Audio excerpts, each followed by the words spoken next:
the Chris and Mike Show. I'm Chris. Welcome. And I'm Mike. He's Mike. We're live. This is not Mike. Hold on. Okay. We're going to cut the music short because we have a special guest today. We'll let Chris introduce our special guest. We do have a special guest on the show today. Turn your preamp up. I don't know how to act when we have guests on the show. It's very bizarre to me. Turn your preamp up. Nobody can hear you. Okay. How's that? That's way better. That's way better. Okay, take two. Way better. Take two. Let me take two. Hi, I'm Chris Dunham. And I'm Mike. This is the Chris and Mike Show. And he's the other half of the Chris and Mike Show. I would be the other half. I had to ring the microphone. Yes, we have a special guest today. So is increased. We do have a special guest. He is a civilian at the moment. There he is. Can you see him? Yes. This is Jacob. Hello, Jacob. Hello, Jake. So the cool thing about Jacob, he's my son. He's 22 years old. He's a member of the United States Marine Corps. Hoorah. Hoorah. He doesn't like me calling him sergeant around the house because he's on leave for a break from the military, so I cannot call him sergeant. Like when I get up in the morning, I can't say, Sergeant, Fair are enough. you awake yet? He doesn't like that. I shall just call him Jake. Or if he's sitting on the couch, they say, hey, Sergeant. And you can just call him Jake. You can just call him I'll just Jake. call him Jake. I appreciate that more than my fucking with him like I do. That's what so he wasn't born. He wasn't born yet in Nemesis when we were together in Nemesis. Like he was not alive yet. He was not alive yet. So when was that, like 65? That was at 65, right before I went to Vietnam, son. Right before I was, in Khe-Sanh, that's when I lost my hands and wrote the movie script, Tropic Thunder. And then by the grace of surgery, they're back and they're reattached now. We met in the jungle. Tropic Thunder is a true story, if you didn't know. Yeah, it's a true story. So Mike is going to actually take over because I'm inept. I only have one set of headphones because I never thought about having two, and I don't have two plugs in my Focusrite to plug two heads in. So I'd have to get an adapter, one of those male ends with the two female ends. I don't know what that's called. I'm going to solve that problem for you probably in less than a month because I'm going to upgrade my studio. Already. Ooh.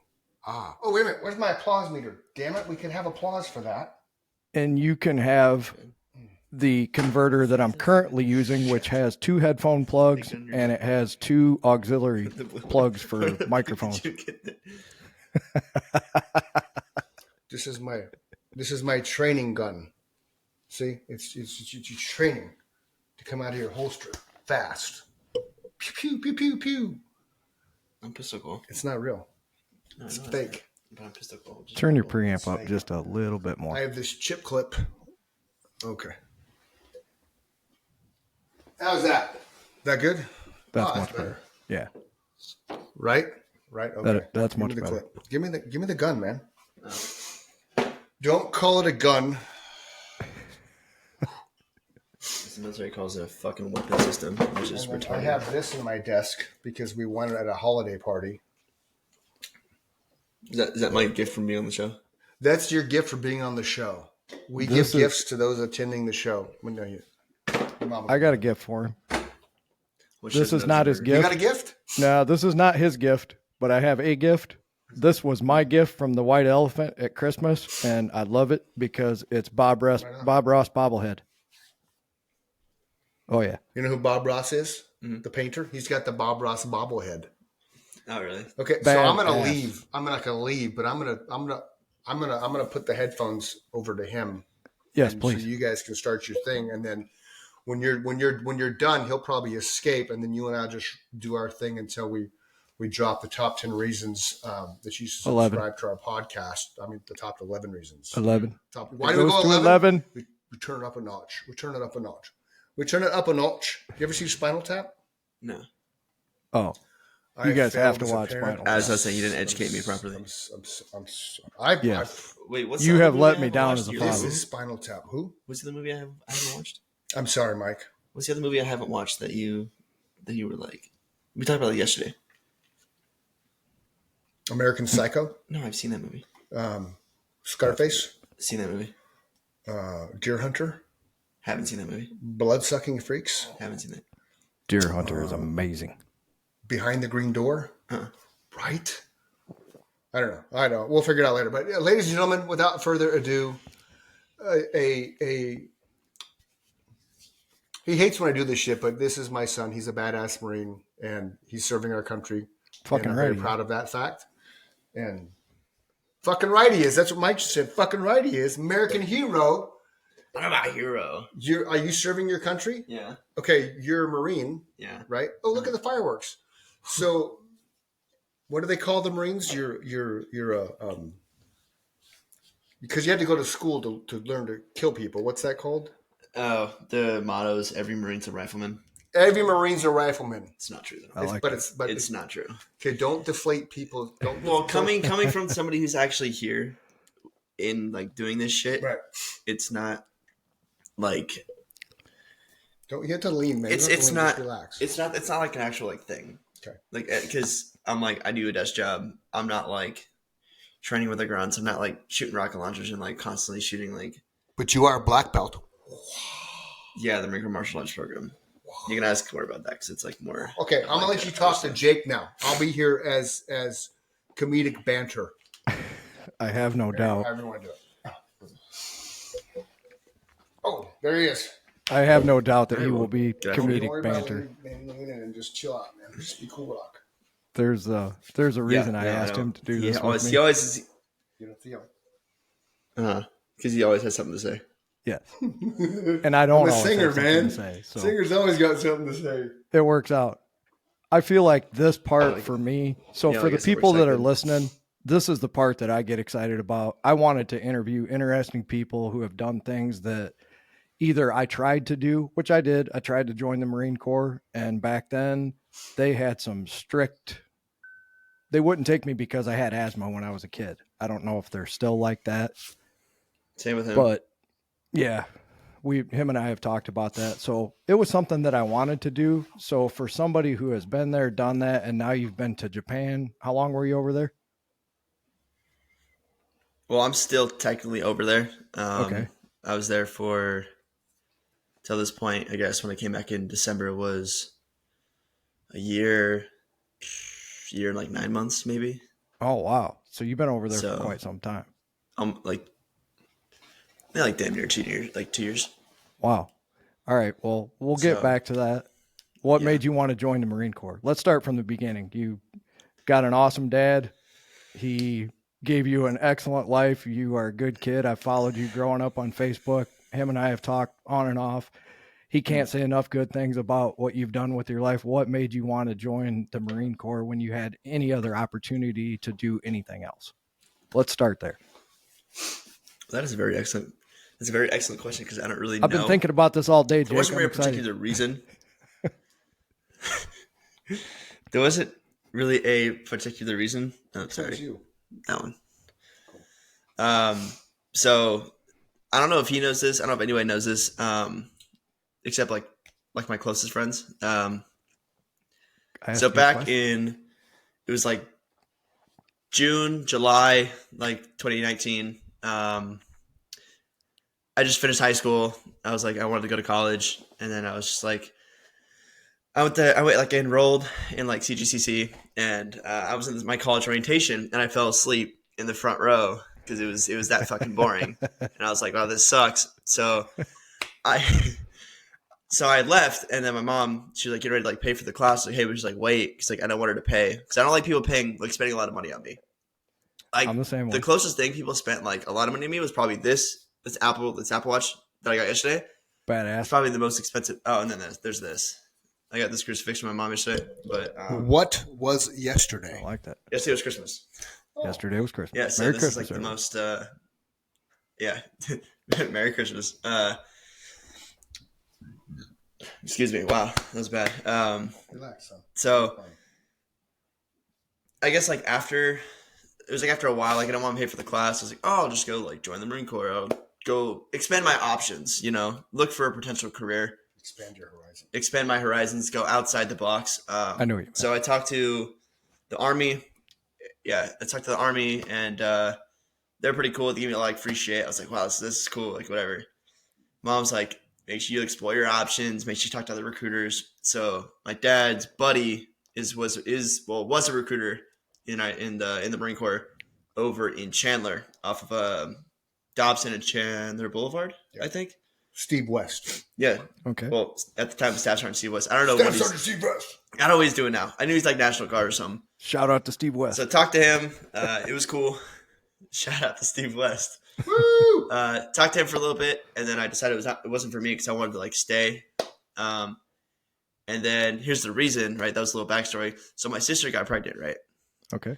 So I was like, I can relate. Let's clarify, by a complete stranger.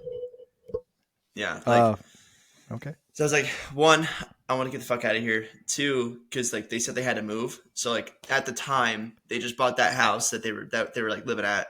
So we had to like get up and move completely. And I was like, oh, if anything goes wrong, there's an avenue where I can help out. But then I'm in fucking boot camp, and I see my dad sent me pictures of their new house. I was like, wow, they don't need my fucking help. What did I just do? I was like, so the majority, it wasn't. That's a very honest answer. I love it, dude.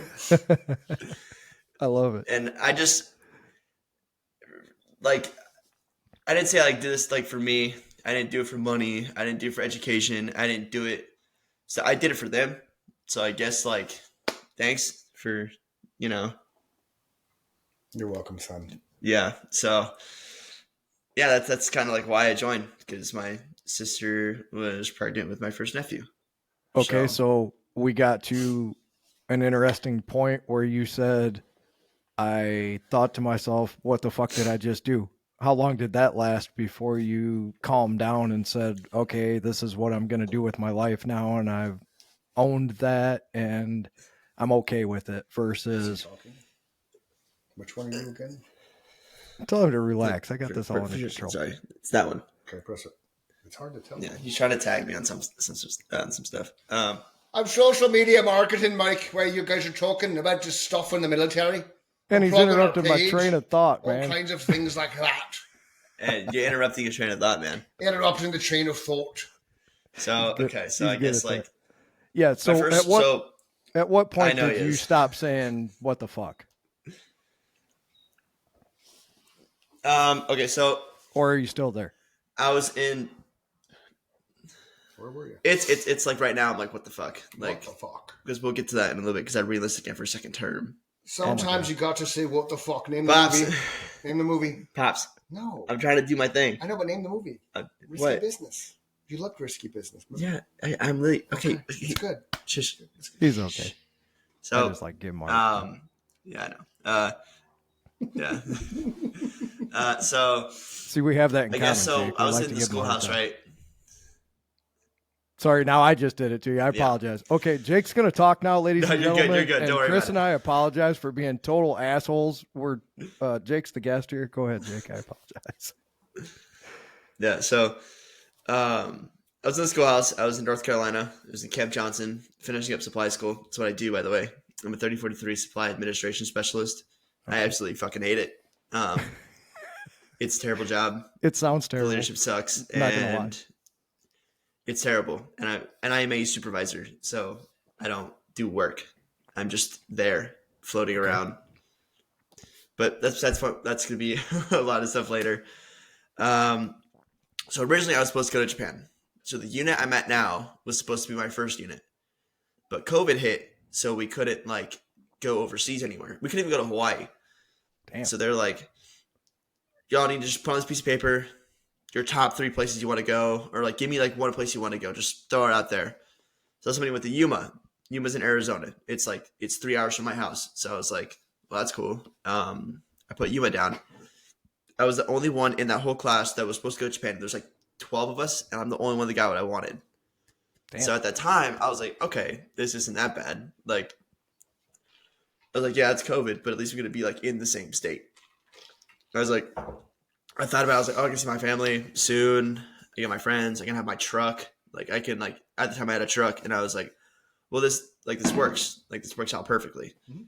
So at like when I was like on my way back over there, it was just very like relaxing, kind of like I'm coming back. Like it's gonna be relaxing. Like it's gonna be fine at the end of the day because it's not gonna go like 6,000 miles across the ocean to a place I don't even know, to people I don't even know. When here I had like a better atmosphere of like it's gonna be like back to normal life beforehand. If that makes sense. That makes a lot of sense. Yeah. So Okay. I guess So that's how when did the you end? craziness stopped. That's when I got the Yuma. The craziness stopped when you got to Yuma? Yeah. How It stopped so? when I got there because I actually I met a whole bunch of new people that were really cool. Some were really from California, some were from Arizona. So it was the people like on my level. Plus, I had a really good leader too. His name was at the time it was Lieutenant Romer, but he's a captain now. So he really Okay. made me felt like at home when I wasn't at home. And some of my staff in COs too, they're pretty cool. They're all people with like families, so they made the place feel like a family. So it was like home away from home. Okay, so can I pause you right there? Let me see how I want to say this because I'm going to try and relate it to the time that I was in the band with your dad. Was that the first time that you met people that you knew 100% had your back that weren't your family? Being away from home, not your friends when you Yes were and at no. home, but okay. Because being in the band with him, Is it yes and no? when I had the other two guys there, plus your dad, that was the first time that I knew that there were other people in my life that 100% had my back that weren't my family. Like, no matter what I did, I knew that those guys had my back 100%. So it just sounded like that similar kind of experience for you where that's when I was able to relax for the first time and enjoy my life. Mm-hmm. Yeah, it was like a couple. I guess there's like one person in particular. His name was we called him Diaz, but I remember DS. yeah. So his time I was a PFC, so it was like Lance Corporal Diaz. He was like a rank above me. He's one who really like kind of brought me in because we're like around the same age. He's like a year older than me, and we kind of just really just like became friends, and he kind of just like showed me the ropes of the place, like showed me like how to like basically like survive here, I guess, like in like the Fleet Marine Corps is what they call it. Okay. So he's probably the only one at the time that I trusted rather than my other friend coming in like May of that year. So, And what were you doing yeah, for a off the job rip, at it was this just point? him. And Same thing? Or I was still doing different? supply. Okay. Yeah, it was the same. I had at the time I was thrown to there's different sections within supply, so it's like I was in the fiscal section which handles like the funds of the unit because I was at headquarters, so I was like handling like the 10 to 12 like squadrons with like per year was like a $3 to $4 million budget. Wow. So they just threw me in there. It's like, all right, they're like fix this. I was like, all right. I was like, okay, So and hold on a second. that's what I did for like 2 years. I just want to make a Yeah. joke. Ladies and gentlemen, the United States of America is entrusting Jake at 22 years old with $3 to $4 million of your tax dollars. So, Well, I was 18, so put that oh, it's perspective. even better. He was 18, folks. He was 18. That's great. Yeah. I actually trust you before I trust a lot of them old bastards that are in Washington. So that was a joke completely. I would trust you Well, I before sure I hope would so. trust me. I don't trust him either. Oh gosh. And I will say that as this Yeah, podcast goes along, you're going to hear me say a lot of things that seem like I'm anti-war and military. I am 100% for you guys. I am 100% against the people that make the decision to put you in harm's way in places that we have no business being. So that's where I stand 100%. Right. You guys are badass. It's funny that you mentioned that. Go ahead. Oh, I said, well, it's funny that you mentioned that because a lot of people like, oh, like don't want to put us in harm's way, but there's like a lot of people who are like, nah, fuck it, let's go. Let's go. Like literally, like the entire infantry is just like, nah, fuck that, let's go. Let's just go overseas. Let's go shoot people. That's like, because that's what they want to do. That's what they're training to do. So it's like, And it's I more can like understand. half and half, I would say. Fitty. You're welcome, son. Thanks. He's so much help. So continue. Okay, so how long were you in Yuma before you got moved to your next tour of duty? 2 years. Wow. Okay. It's a And whole 2 that's years. when Yeah, March to March. March of 20 to March of 22. and that's when you got sent to Japan? Yeah. Okay, so still same job going to Japan? Mm-hmm. Yep, still same job. You keep your same job until you submit a lateral move, which is Okay. you just request to go to a different job if you meet the prerequisites. So at this point, super what are you rank wise easy. at this point? Not now, but at the point that we're talking I about am when you got to Yuma and when you left, did you gain rank? Oh, or when I stay the moved? same? Yeah. I gained. So when I was in the schoolhouse, when I was at MCT, which is Marine Combat Training, which is in between boot camp and your schoolhouse, I was a private. Okay. So I was a private, and then in the schoolhouse, I promoted to PFC. Or when I graduated MCT, I promoted to private first class PFC. Got to Yuma. Like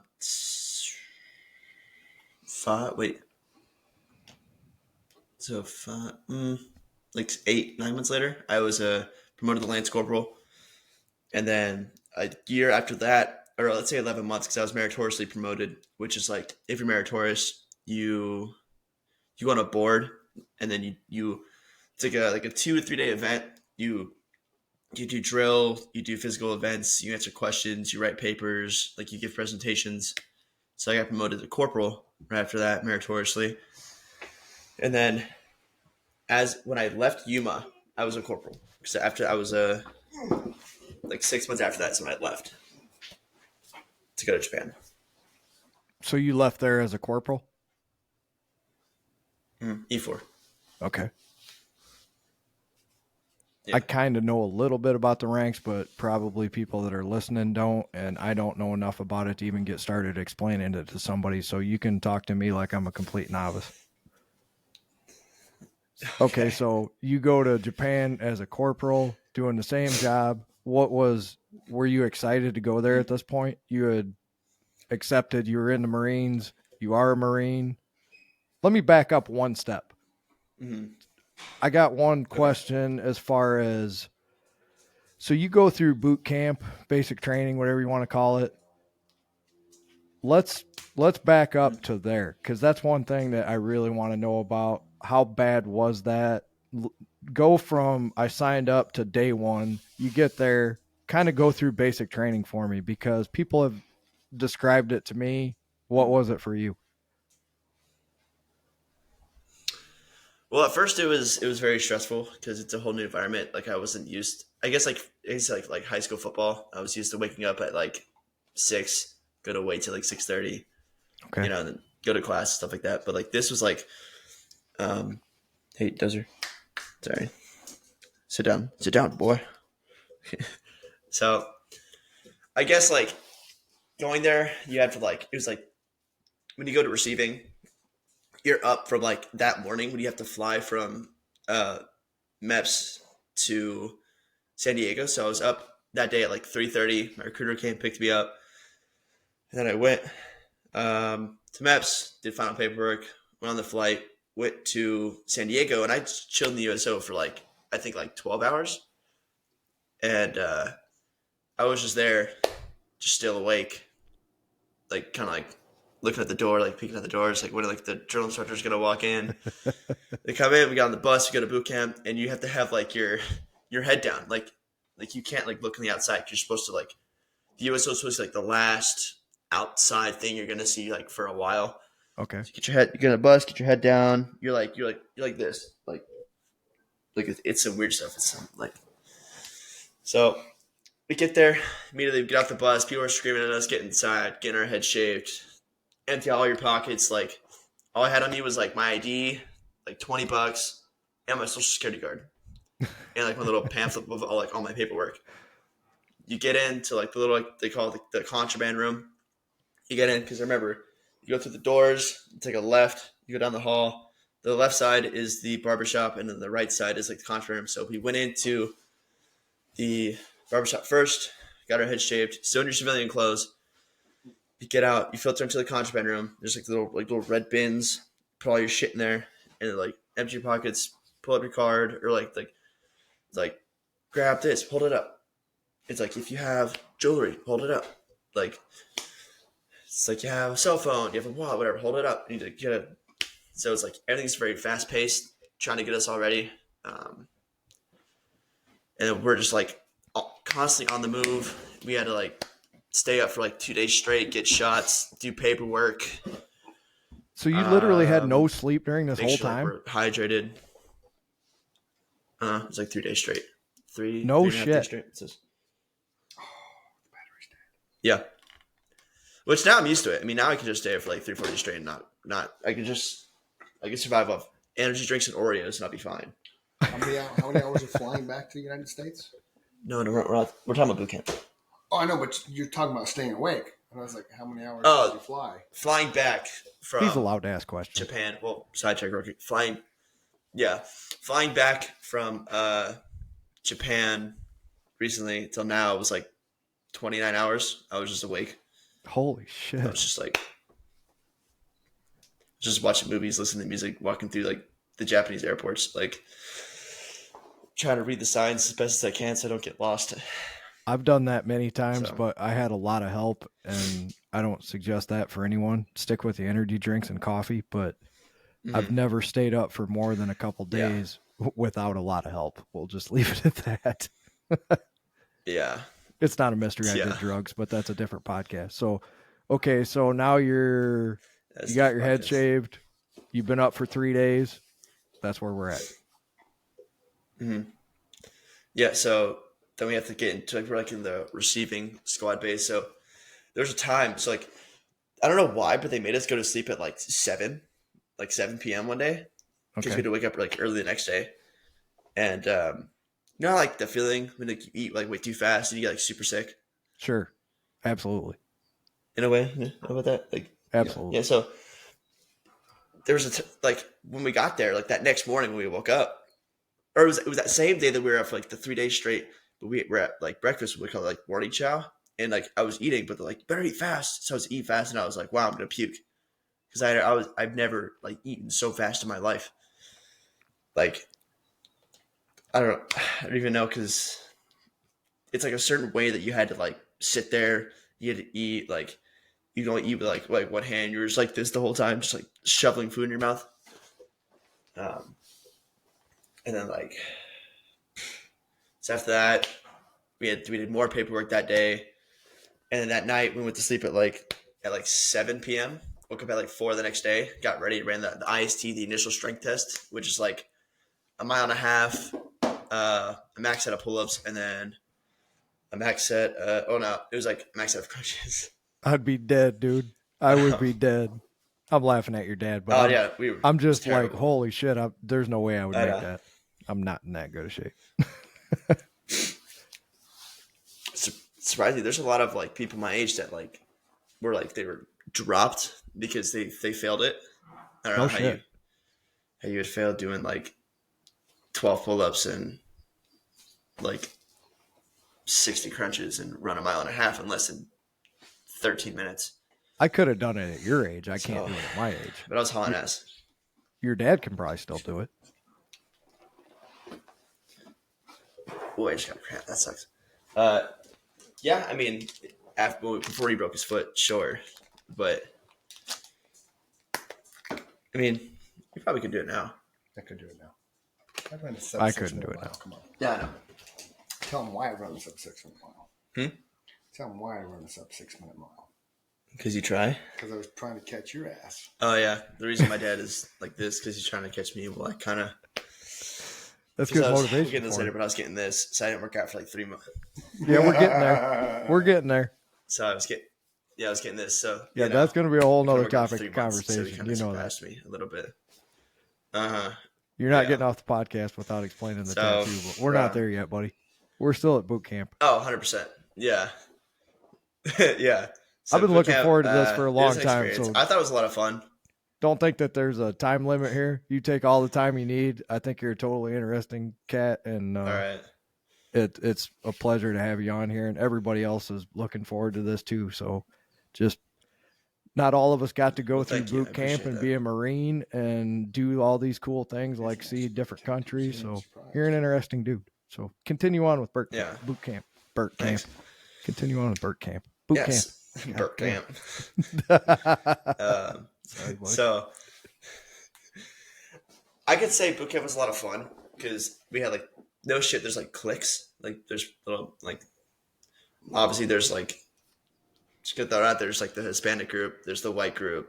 There's like the African American group. There's like the American Samoa group. There's like different people because like they're couple because they're like they either came together or they're like minded or like I guess they look the same like whatever you want to call it. But as it goes on, people get more comfortable with each other. Everybody starts knowing each other's name. So it's kind of felt like high school football season all over again because you're just with a group of guys and you're going through the same shit and working out all the time. That's exactly what it sounds like too. Those are crappy pull-ups. Yeah. Like y'all eat the same thing. Y'all do the same stuff. You'll sit in the same classes. You guys are running the same. We're wearing the same shirt. We're wearing the same clothes. Oh, am I? Yeah. Oh, nice. I gotta back it up. We're wearing the same clothes. Run around the same place together. We all shit in the same place. We all eat the same place. Like all of our foot lockers look the same. We all look the same with our shaved heads. Like we're all on the rifle ranges together. We're all running this PFT, CFT together. Like we're doing all the same stuff. Oh, that's weird. I have those shoes too here. Yeah. So I could say it was fun because it's a good group of guys that I still talk to this day. Like That's I was just on my birthday in Japan in April. I had 2 guys from boot camp who were there on deployments, and they went out with me and we partied on my birthday in the capital city that's of totally cool. Okinawa, which is Naha. That's totally cool, man. Mm-hmm. That reminds me of so I guess you could say I enjoyed boot camp a lot. Yeah, that reminds me of sitting here like doing this podcast with your dad and all the memories of the hundreds, if not thousands of shows that we played together. Just seeing him brings back all those memories. So I totally understand what you're talking about. Mm-hmm. That's cool. So you had a good experience. There's like little jokes that we all said to each other. Yeah, it was pretty cool. That's cool. It was good. Getting punched in the face by my drill instructors every day was kind of funny. So what is to graduate from that? Don't you guys have to do something different? I mean, each branch has their own final test, right? But isn't yours like the hardest final test there is to call yourself a Marine, to be able to wear that uniform? Is that true? Yes. Okay. So explain that. Yeah, it was pretty difficult. So it's called the Crucible. Okay. It's a 54-hour field event. Holy shit. And there's I think you hike. What was the total? It's like 50 to 100 miles. We have to walking around like Camp Pendleton in the little recruit training area. It's called Edson Range. Recruit Field Training Battalion. You weren't there. You were somewhere else. I know. But so it's 54 hours. You start off with like a morning hike at 2 a.m. You get up, you go. You only have 3 MREs on you. You have to field strip them. You can't have the candy. You can only have the snacks and the main meals. And you're just walking around for 3 days straight with barely any food, 0 sleep. You only sleep twice for an hour for those days. And there's a time, I remember this. So the Marine Corps is really based off of hurry up and wait, because it's you have to get there fast just to get there before you're supposed to be there on time. I guess you're 15 minutes prior to the 50 minutes prior type thing. But there was this one night, so we come back from this little, I guess this little field thing. So we had to get up, get our packs on, we had to carry our rifles and a fucking ammo can, and we were like walking up these hills, walking down these hills, going around this place, walking down past the barracks. We thought, oh, we're gonna go back to the barracks, but we didn't. And we're like walking past, we go down this hill again, we turn around and go back up this hill. Funny thing about that, I fell asleep while I was walking. Holy shit. And I remember waking up and I was like, holy shit, I'm still walking. I was like, a total autopilot. That's crazy, dude. That's crazy. Yeah. So and then after we got back from that, like, hold on one second. we're cleaning like our rifles. And it was like, Not to interrupt you. I got one question. So as this is going on for this 54 hours, who's monitoring this? Do you guys have like a person that's in charge of your group that you're with that's watching what you're doing and leading this? Or how is this going down as far as how do you know where to hike and how long to hike and when to rest and when not, or you don't get any rest? Yeah. So we have our drill instructors. So we had our knowledge hat. So we have our kill hat, which was Sergeant Kennison. Knowledge hat was Sergeant McCornell. Our J, so our drill or the platoon sergeant was Sergeant O'Neill, and our senior drill instructor, which was Sergeant Schmickel. So it was had like an intermediate hat who was just there. His name was Sergeant Gomez, which I actually still talk to him to this day, which is kind of funny. So they were like over there monitoring us, like walking with us, hiking with us, just going through like all the shit. So it's like it's not like that. There's like one person like doing everything. They were all there, like basically like teaching us. Like I wouldn't say encouraging because they weren't encouraging us. They were like, "Get the fuck up the hill," or like, "Get fucking closer." Like what the fuck are you doing? Get the fuck up. Let's go. Like they're more of like there for, I guess, like a scared support, if that makes sense. Tough love. Yeah, Tough love. absolutely. Yeah. Kind of like we're here for you type thing, but they're not saying that. Okay. How many weeks Like, into your boot camp yeah. is that crucible? It's at the end. So how long is this process? Where are we at in your story? 13. I'm trying to think. 13. I think like the 11th week, or probably like the 10th week, because it was like, like the 11th week, because the 11th week, and then there's 2 weeks for Marine Week, which is like you just like kind of sit there and just like sit in the squad bay, clean your weapons, jerk off. Like I don't know, well not really that, but it's like you know what I mean. Like Well, that's what fuck around, like not really do shit. Yeah, so like, so I guess like the 10th or 11th week. Okay. It was just like kind of like, all right, crucible, let's go. The reason I ask is how many people did not make it through that had to suffer through the first 10 or 11 weeks? What was the percentage of people that failed the crucible? Well, I'm not sure. In my platoon, none, because Nice. like we had a good group of guys, and our hats helped us out a lot. Not helped us out in like passing us, but like helped us out as in like, ow, sorry, I got a fucking cramp in my leg. It's because you're drinking all the energy drinks, man. I'm not drinking water. Yeah, that sucks. Drink some more water. You need Hydrate. some water, man. Hydrate, young one. I guess none. Yeah, but there's this one dude who he didn't fail. He just what do you call it? He got carried. He got put in the truck to go up the hill to go to the actual like to where we got the EGA ceremony, because he got fucked up in the crucible, because like they're doing like this. It was like a McMath thing, but it's like you just beat the fuck out of each other. They give you like headgear, they give you like the groin protector, the shin guards, and all like the boxing gloves. Like, all right, go have at it.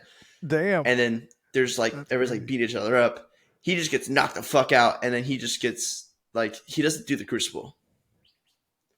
Like He's just there, like in the like truck. They blacked him out, knocked him out. Yeah. Oh fuck. Okay. Yeah. Well, he gets a pass. And he got basically carried. Yeah, he got carried for the rest of the crucible, if you could say that. He got carried. He really was just put in the truck and driven up a hill. So none of your platoon failed. But no. How many guys is that? We all it was like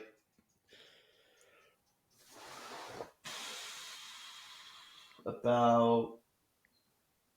He's we got looking that at a picture in his like dad's 80. office, ladies and gentlemen. Yeah, that one. Yeah, that one. It's like 83 people. Holy smoke. About 83 That's awesome. people. Yeah. I was just thinking that would suck to It go was through it was all a good that group of time guys. and then get booted right at the bitter end, you know? That would suck. Mm-hmm. People do get dropped though for dumb reasons. Like, believe it or not, they do get dropped for. Yeah. So this is the platoon picture. That's awesome. I don't know where I'm at exactly. Oh, sorry, I'm right there. And for those of you who are just listening, he's That's got all. a nice frame picture of his platoon. That's totally cool. That shows approximately 80-some Marines that all graduated with him in his class. So there's people that just listen to this. They don't watch the video. So I got to explain a couple things here.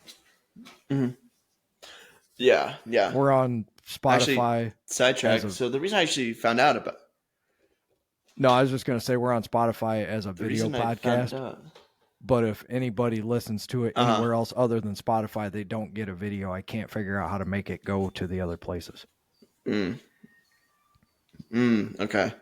Yeah, because the reason I found out about this podcast, I was with my buddy one day, and I was just like on Spotify. And I saw the Chris and Mike show. I'm like, oh, that's cool. I was like, I don't know who this. I was like, why is this on my feed?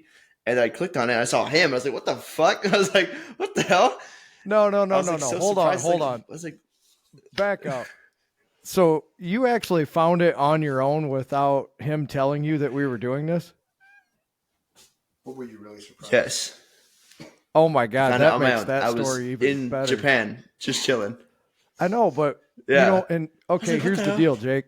So one day I'm a freak about the analytics. So I've been looking at where everybody's listening at. And I'm laying on the couch one day watching a football game or something, and I popped up the analytics page and I saw Japan pop up there. You were the second person to listen to it outside the United States. So Austria, some Really? guy or gal in Austria has been listening regularly for a while, and your dad and I have no idea who it is because we don't know anybody there. But then I saw Japan pop up, and I knew you were there. So I kind of assumed it was you, and he confirmed it was you, but he didn't tell me that you found it on your own. That's so cool, man. I love it. I didn't know you found it on accident. Yeah, I found it on accident. So Jake found out that his dad was crazy. doing a podcast while he was in the United States Marine Corps 6,000 miles away in Japan, just to bring that story full circle. That's totally cool. Yeah. So what'd you think? Be honest. I mean, I enjoyed it because it was like, no, I did. I really, I enjoyed the how outgoing it was. How it wasn't like you can actually be yourself. Yeah. It's not like one of those censored ass podcasts where it's a bunch of pussy shit and you're just like, oh, we can't curse on the show. Oh my God, it's family friendly. You're gonna curse all you want, laddie. It's like one of those podcasts that's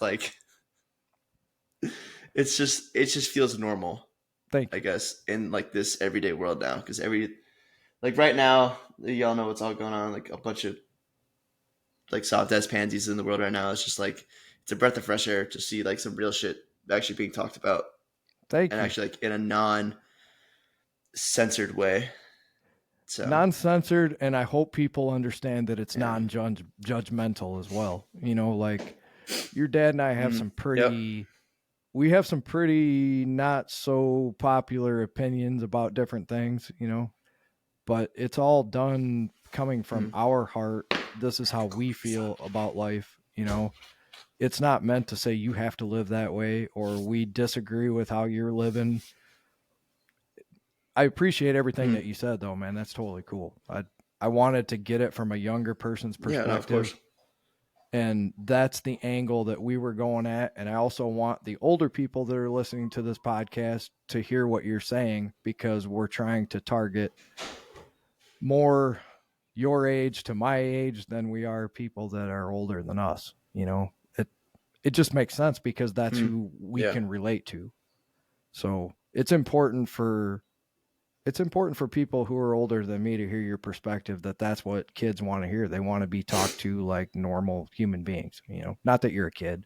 You're a bona fide man. Not right. Yeah. You're a United States Marine, but to me, you weren't even born when I was playing in a band with your dad. So it's like, Jesus, that makes me feel old. Yeah.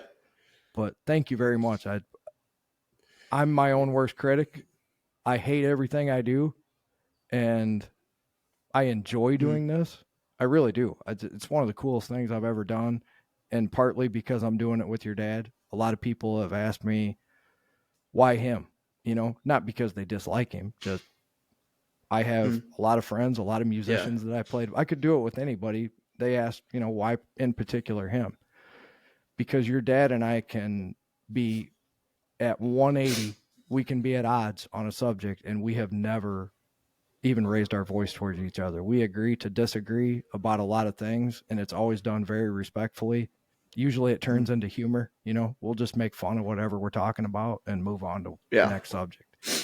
That's a gift. You can't do that with everybody. And as you go through life, you're going to have people that, they got your back like that, and hang on to them because they're friends you'll have forever. Mm-hmm. So that's why I chose him. No, yeah, 100%. Okay, so you finished boot camp. Well, I'm pretty sure he feels very special about it. He does. I do too. We'll get back to your story in a second, but he has probably never listened to my little 8-minute Thanksgiving podcast. And he joked on one podcast that he forced me to do this, and nothing could be further from the truth. He wanted me to write some music for him, and my stipulation was, okay, I want you to do a podcast with me because I don't know how to do it by myself. And your dad's funny, and he's provided a lot of humor for the people who are currently listening. And that's another reason I wanted to do this. My motivation was, I used to listen to a guy named Art Bell, and he would be overnight from like midnight to 5 a.m. And he would have these crazy guests where they would talk about UFOs and military secrets and ghosts and just any outlandish subject you could think of to talk about in the middle of the night. And it was so cool. I got fascinated with that long form interview, kind of talking to interesting people. And you were the first person I thought of as an interesting person. So we will continue on after you left boot camp. You went to North Carolina, you went to Yuma, and now you're going to Japan. So what's your first day in Japan like after a 29-hour flight or whatever? So when I got there, you have to do something called JRC, which is like your introduction to the island. What's that? Because it's not mainland Japan like Tokyo. So the mainland, what we classify it, is like Tokyo, Osaka, what's JRC Kyoto, mean? Hiroshima, Nagasaki. Oh, JRC, I don't know what it means. It's just like, it's like the welcome aboard type deal. Okay. I guess. And where are you at this point? So we flew into Kadena Air Force Base, and then now JRC's on Camp Foster, which is like 20 minutes away. Okay. So, yeah. So like, I'm trying to think. We get there, and it's like we just sleep that night, and then the next day is like full of classes, what to do, what not to do on the island. Like, give us some examples. How to get out of like Riptide, like when you're like, so let's say what you can do: go out in town, eat food, go to bars, go to clubs, do whatever. But you can't do: go to red light district, go to Soapies. Those are right. That's funny. Yeah, those aren't Soapies. No, what is that? Yeah, they're like, so a Soapy, right? So it's like a specific place that what I've heard is like the Yakuza own, but I'm not sure. I've never been to one. Just clarify, never been to one. And that's the Japanese mafia, correct? You basically pay the Yakuza. Yeah. Well, yeah, like the Yeah, the gangster stuff Yes. like that. So yeah, they kind of have like, subways are just a place where like you go and you pay for like women to like bathe you, Okay. but like it's like a group setting, like everybody's butt ass naked, and like what it is, I guess like these beautiful women come and you pay them to like bathe you, and then like do other favors, if that's what you'll call it. So it's kind of like a whole. Prostitution is legal, but it's not. You're not supposed to do it. I guess if that's how you classify it. Military can't do it, obviously, because it's prostitution. Prostitution is illegal here, so it's illegal there for us. So it's not illegal, but it's in not Japan, it's like a encouraged. culture thing. Yes. Okay. So what Yeah. else can't you do besides go to the red light district and pick up hookers? What's a huge no-no? Drugs, obviously, because you guys Drugs, probably- obviously. Yeah.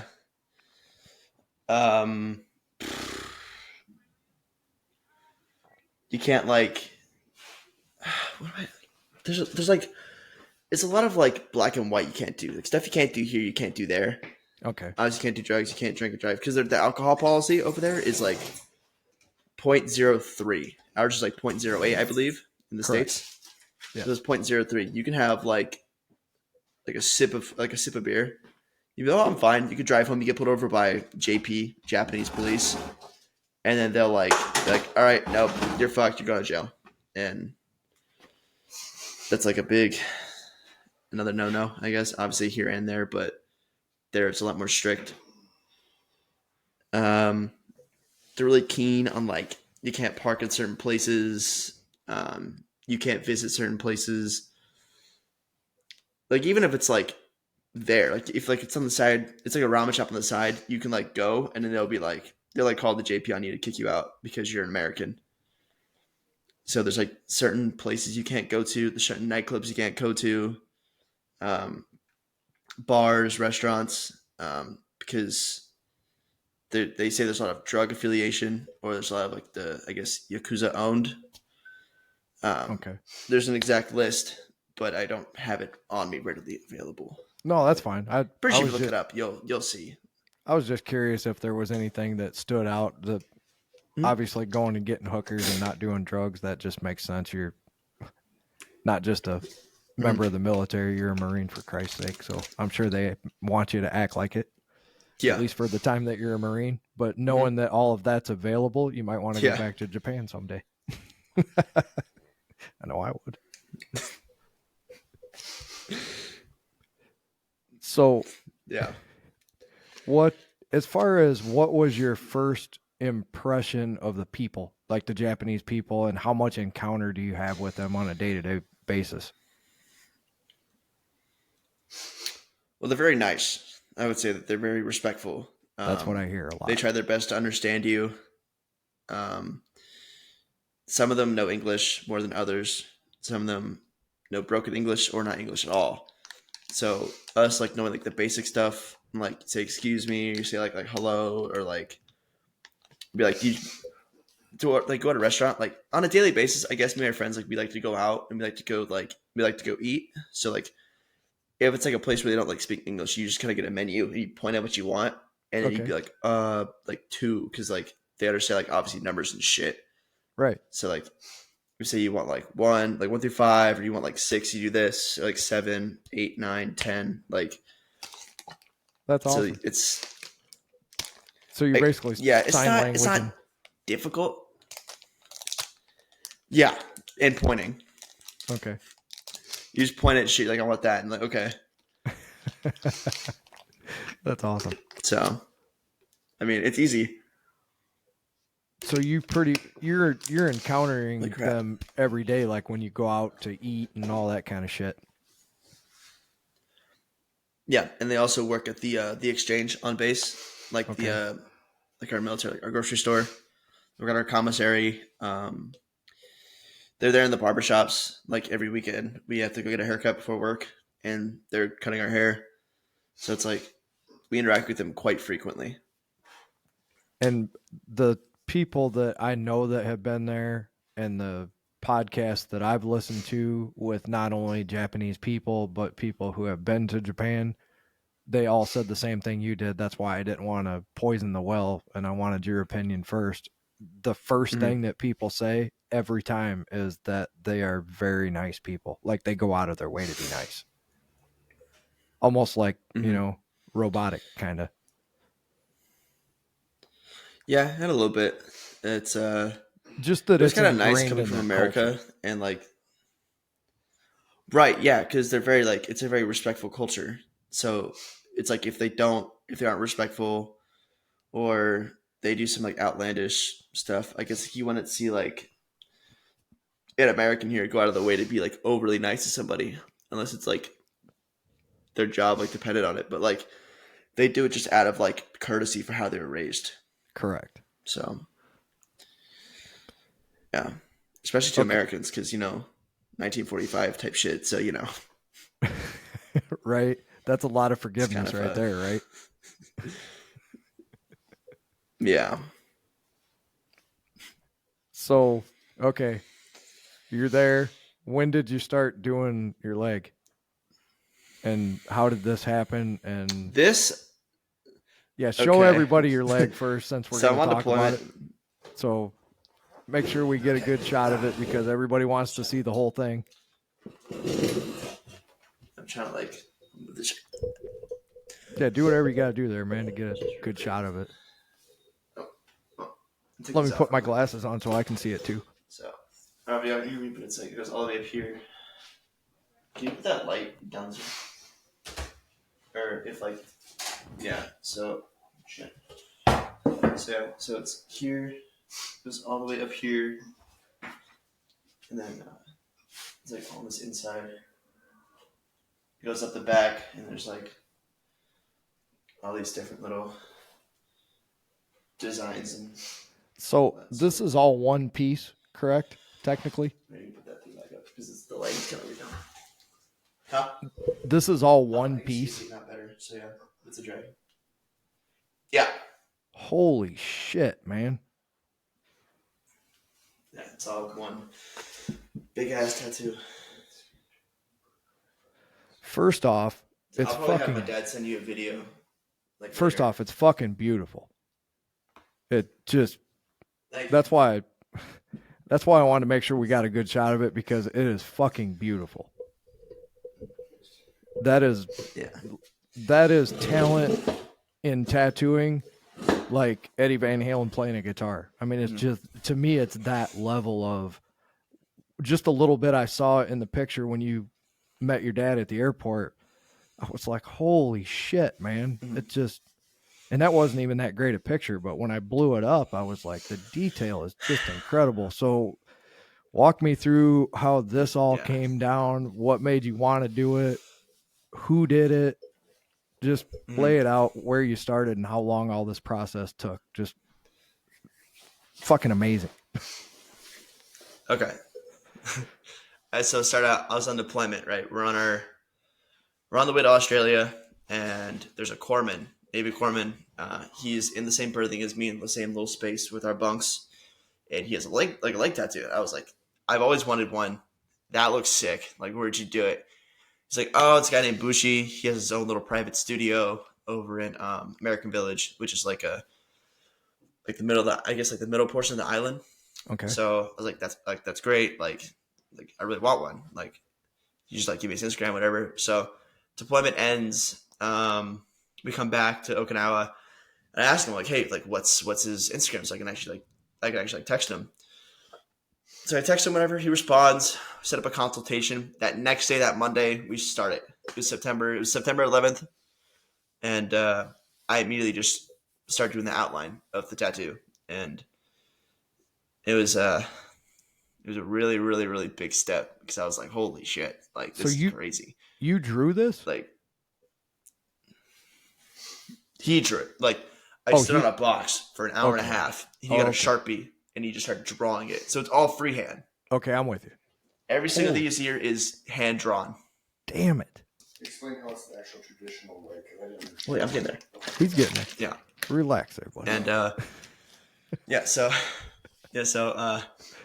so the color right here. So the color is all like right here. It's all the traditional Japanese like stick and poke. It's called tabori, right? So all this color up here, and then like So the red, and the then, like, green. the side, the red, the green, the yellow, and the spikes. The yellow fading the white, like up here, like the mouth, like the horns, like this part, like all of this was all traditional, like Japanese stick and poke. Damn it. Just got poked with a needle for 4 hours at a time. Okay, Just so constant. explain how that works, because I have no idea. That's one thing I've never even seen, heard of, until your dad told me that's how it was done. So Yeah. explain what the ancient art of tattooing is over there.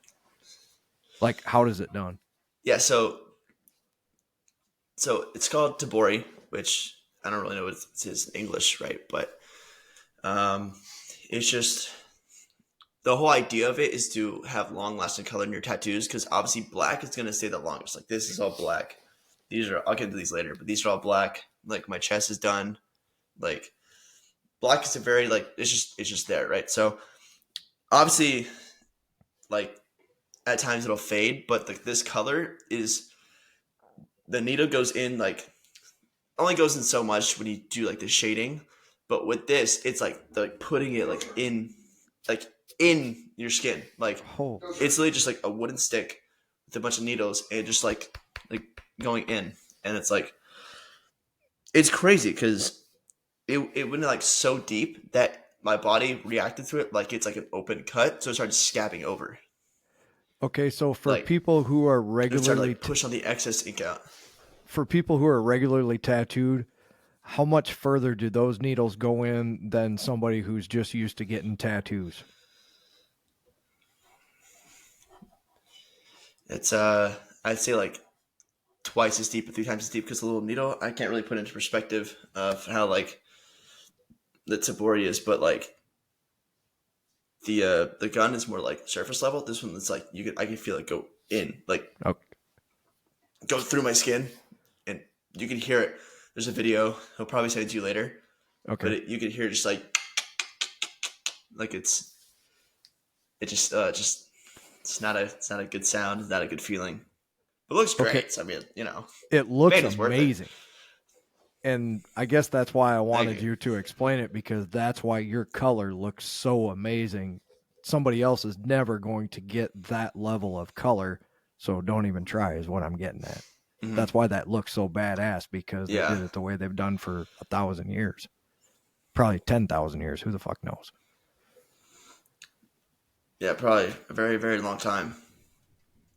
Because So typically they would do tabori for the entire thing, but he only did it for the color.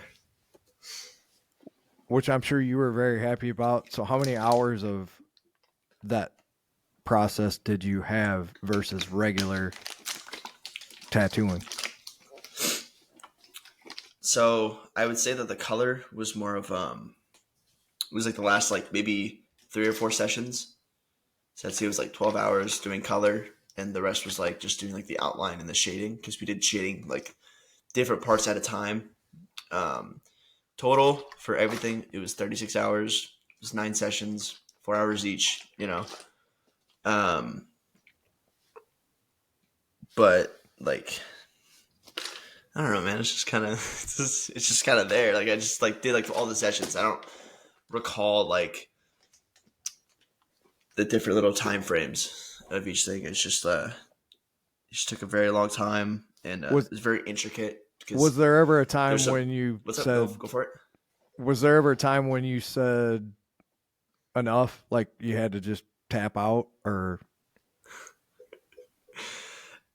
Not during the session, but when I would get back to my barracks room and I'd have to take a shower, it would just like I should be like, motherfucker, like what the fuck? Like why am I doing this? Like there was a point where I'll show you all again. So this part in the back, like right here, okay, because the spikes go directly in the back, they go over this part of the back of my knee. which That part is crazy. fuck, I want to show y'all. I just want to show this part right here. Okay. So this at one point was rubbed so raw that like I was in like the most pain, and like at that time I had to do a little field event for an entire day Oh no. for sergeant school because it's like a PME you had to do. So I had to like get the little second skin shit, like the Sanoderm. They had to put it on the back, and I was like walking with like a limp, like the whole time I was in that little field event. Oh, that So- sucks, man. I looked stupid walking. Yeah. And thankfully, it didn't ruin the tattoo. It didn't scab over like as much as I thought it would. So Oh no, it's beautiful. good thing it didn't ruin it. Yeah. That was like the hardest thing about it. But So like my pants like rub a lot of work, so some parts scabbed over, but it's all good now. Like this part was completely scabbed over at one point, but it's good. I got your dad's perspective on it, and obviously he's your dad. He's totally cool. So it was a totally cool perspective. What was your mom's perspective? Yeah. She said, "Holy fuck." Like I sent her, it was like 2 days before I came, and I was like, "Hey Dad, I got a tattoo." He's like, "Okay." And I was like, "You want to see what it is?" He's like, "Whatever, man." And I said that to him. He's like, "Wow, epic." I was like, "All right." And then Like I said, my your mom, dad's totally cool. because he thinks it's cool. Yeah, and obviously, like he has tattoos.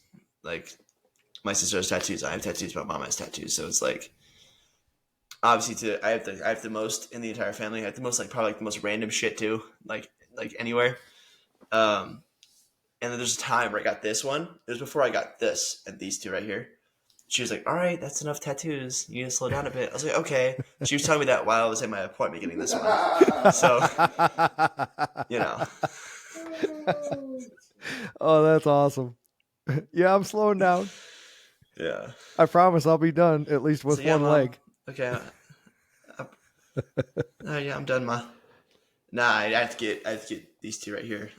I have to get two more. I have to finish this one, and then I have to get another one or something like that. You're not going to Who do your knows? whole other leg, are you? Who knows what I'll do? Absolutely not. No, I'm not Okay. doing that again. There's no way. So what do you got started on your arm? You got like a half sleeve going there? Yeah. So before my first deployment, I wanted to get like an arm tattoo because I thought it'd be actually like really cool. So It does look it's really just I saw a design, and I like the way the roses looked because I like realism. Like, I'll get to this one a little bit, but I like realism. cool.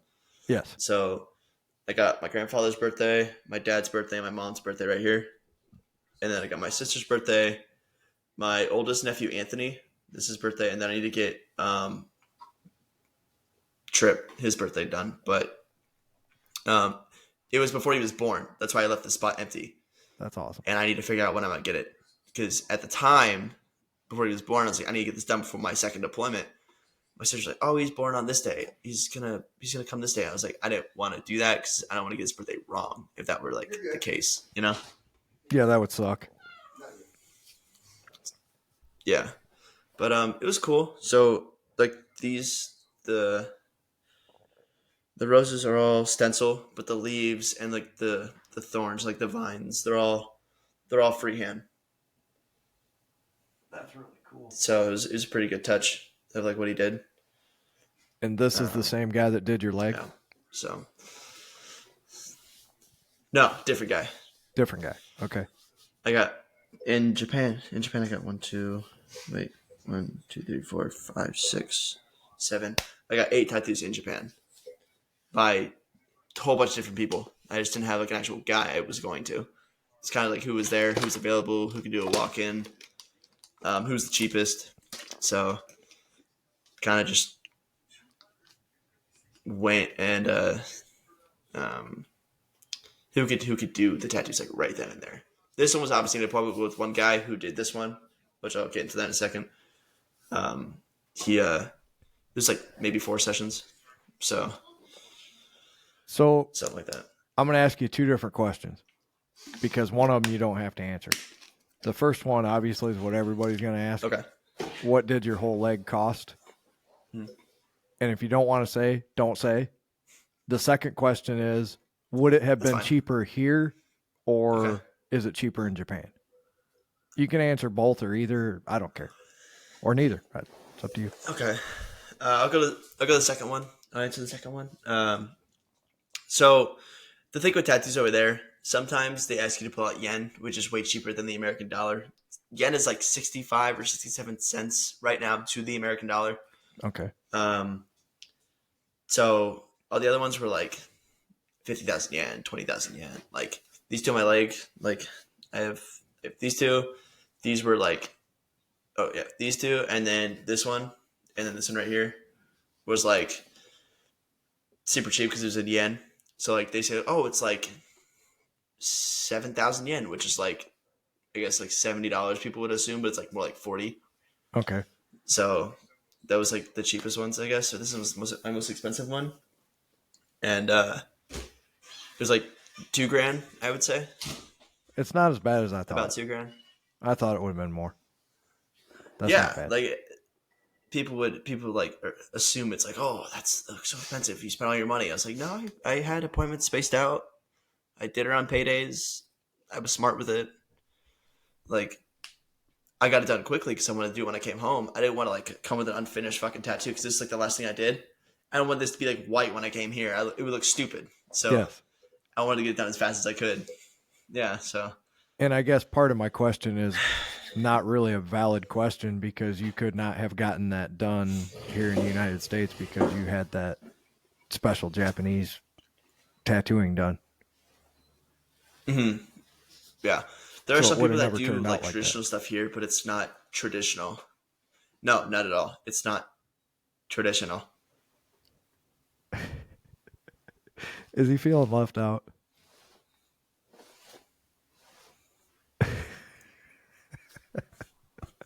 Yeah, kind of. So at what point did you get promoted to your current rank? Because you're now a sergeant, correct? I was on deployment. Yeah, I was on deployment. It was June 1st. Awesome. Technically, it was like July 10th because they didn't pin me. But I was a sergeant in the system as of June 1st. I was getting paid as a sergeant for like a month and a half before I was actually pinned on the rank. Explain pinned on.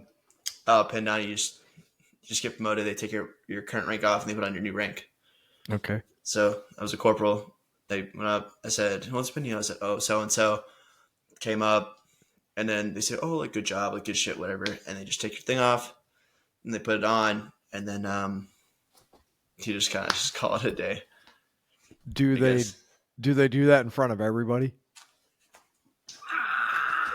Yeah, it's a whole formation. That's cool.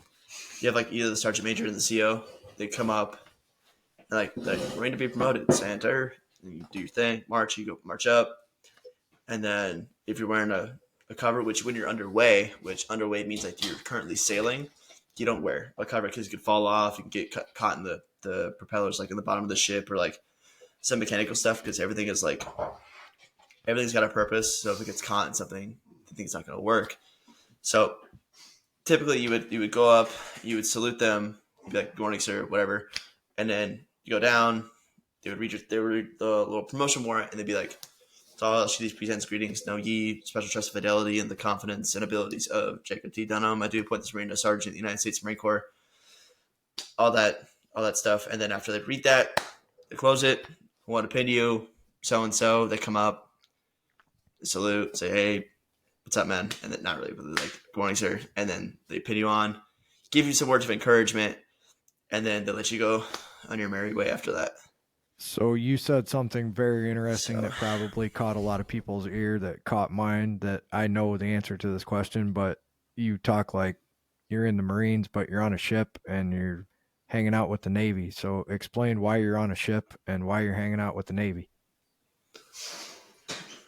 So we're on the ship. We're on the USS New Orleans. We're on a patrol 23.2 to patrol around Australia.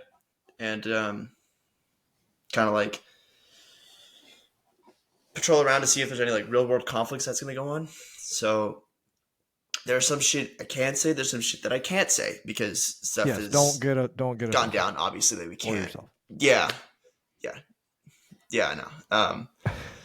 So some stuff I can say was that people have already know there's a real world event in Papua New Guinea. There's a civil war, volcano erupted, so we had to go directly support that. We had to fucking go over there and like stay on the outskirt, make sure there's nobody like China or some shit like come up. Obviously, we were in international waters. We were over by the Papua New Guinea. We were going down. We didn't go to the East China Sea because we had to go downwards from it. So went to the Philippine Sea. We're just kind of like sitting there. There's like a bunch of like Chinese cargo ships.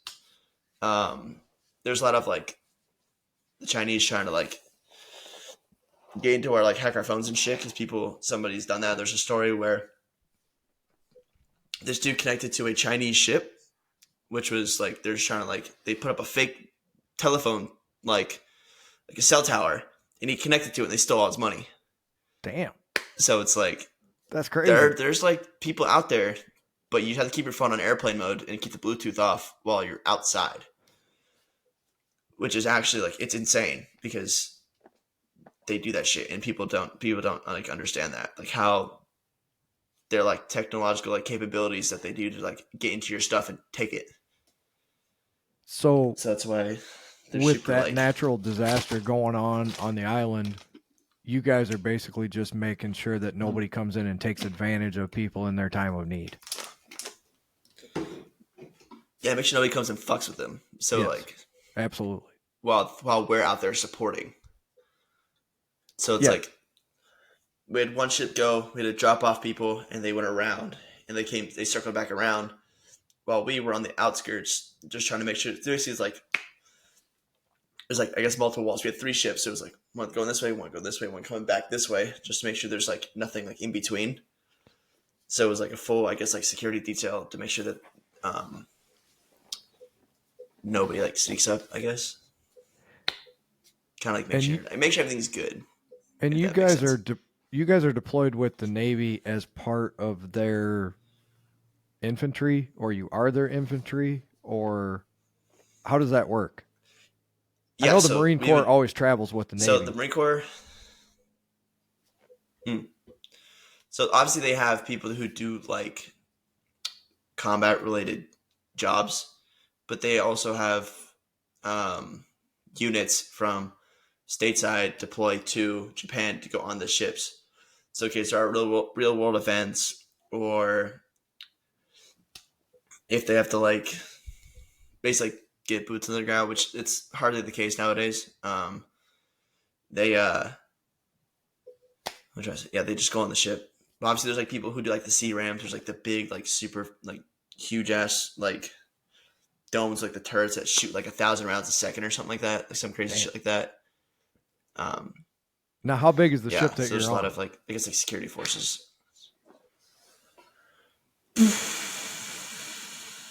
Like I'm not what? Sure. It was what class ship is it? A lot of air. It was LPD 18. It was more like a. I'm gonna look that up real quick because I don't know what LPD actually is. LPD. Is it one of these ships? So LPD was a. No, go ahead. What is this? What is that? It was a amphibious landing ship. Okay. All right. It's kind of hard to see. No, I saw it. Yeah. You got it on there good. It's very hard to, like the perspective is kind of very hard to like describe, but it was like an amphibious landing ship. There was 2 aircraft. No, it's huge, but like it's not like aircraft carrier huge. That's what I was. Yeah, okay, that's what I was saying. Yeah.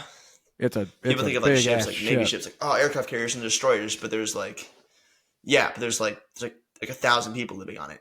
Right. That's what like I was getting at. Is like how many people are on the ship? There's like hundreds of trucks, close to 1,000.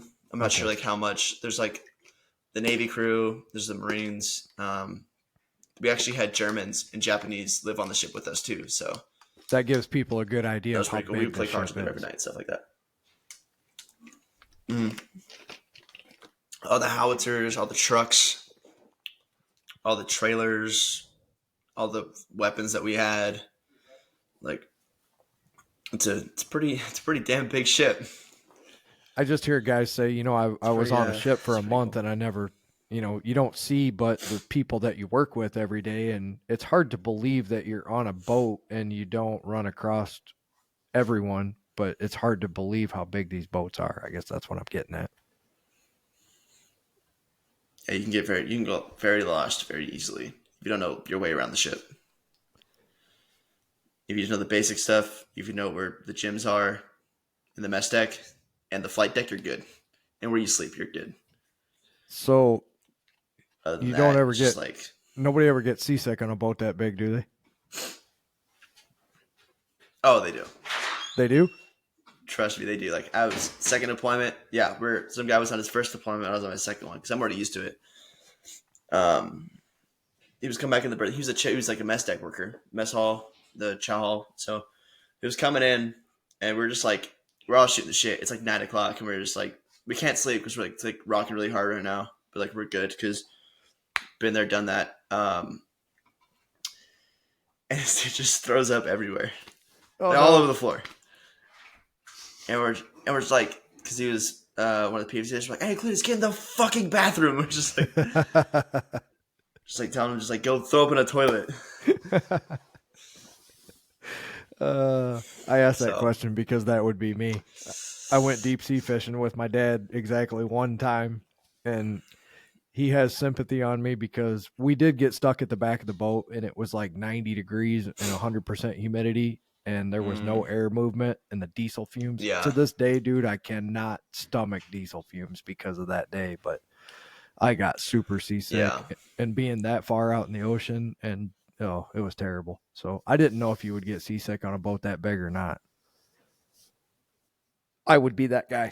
Yeah, it's pretty it's pretty common. People do if you're not used to it. But if you, I know there's a lot of people that's like their fifth or sixth like deployment, so they're very used to the way the ship operates and how it works with like so like now you would go out there and Dramamine or something like that.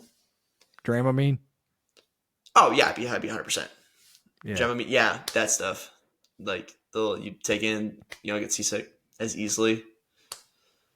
Yeah, I think if I went on another one, I'd be fine. But I'm very good of not going on another one. I do not want to go on a ship ever again. So just fuck that. So what's the future hold for you? You're home for how long, and then you go back to Japan? Yeah, so I'm home for another, I think, 2.5 weeks. Oh, nice. I go home. I go back. I fly out January 11th. I go back to Japan for 2.5 months. And then I mentioned earlier about the drill instructors. I'm going to go to drill instructor school in April 10th. So I can become one of them and go with the recruits and stuff like that. So that's like my next little thing in life that I'm doing. And you're gonna remember all the drill instructors that had sympathy on you, and you're gonna have sympathy on those poor new Marines that are coming in, right? You're gonna be nice, drill instructor Jake.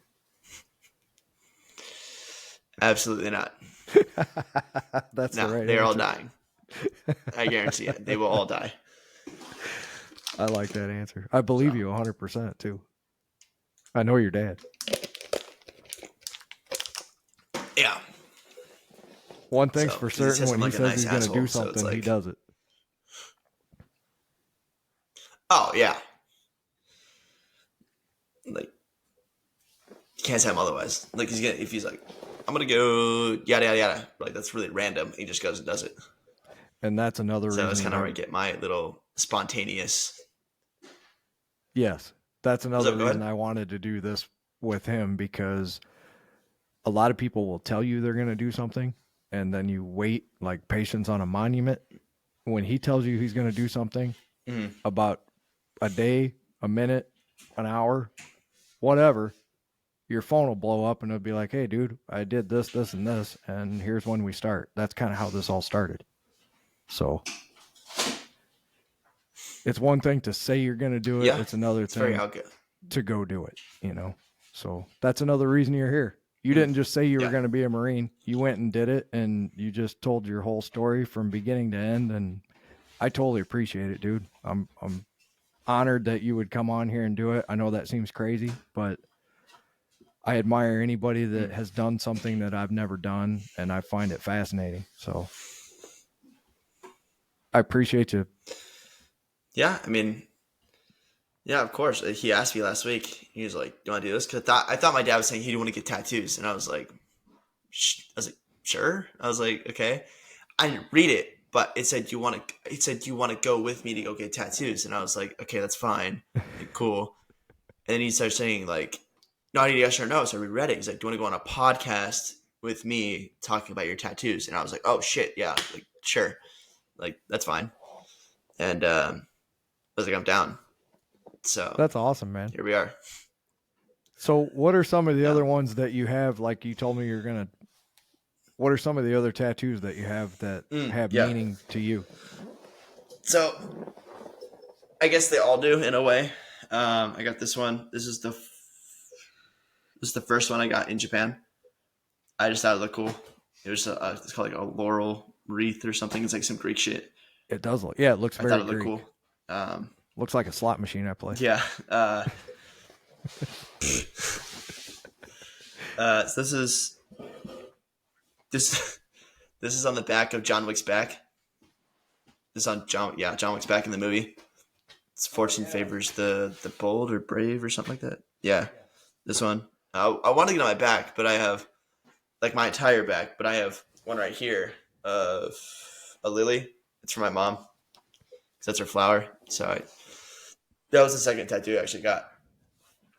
So I thought it was pretty cool. So I was going through like some shit in like early 2021, and I was like, I need to get something. And I mean, what else to do than get something for my mom? So this one right here, this one's from my dad. This one, yeah, should move that. This one, yes, this is for my dad. It's in Italian. It says, "I'm the master of my fate. I'm the captain of my soul." It's a thing he had to recite when he did like this. Dad, That's awesome. come here. Dad, come here. That's awesome.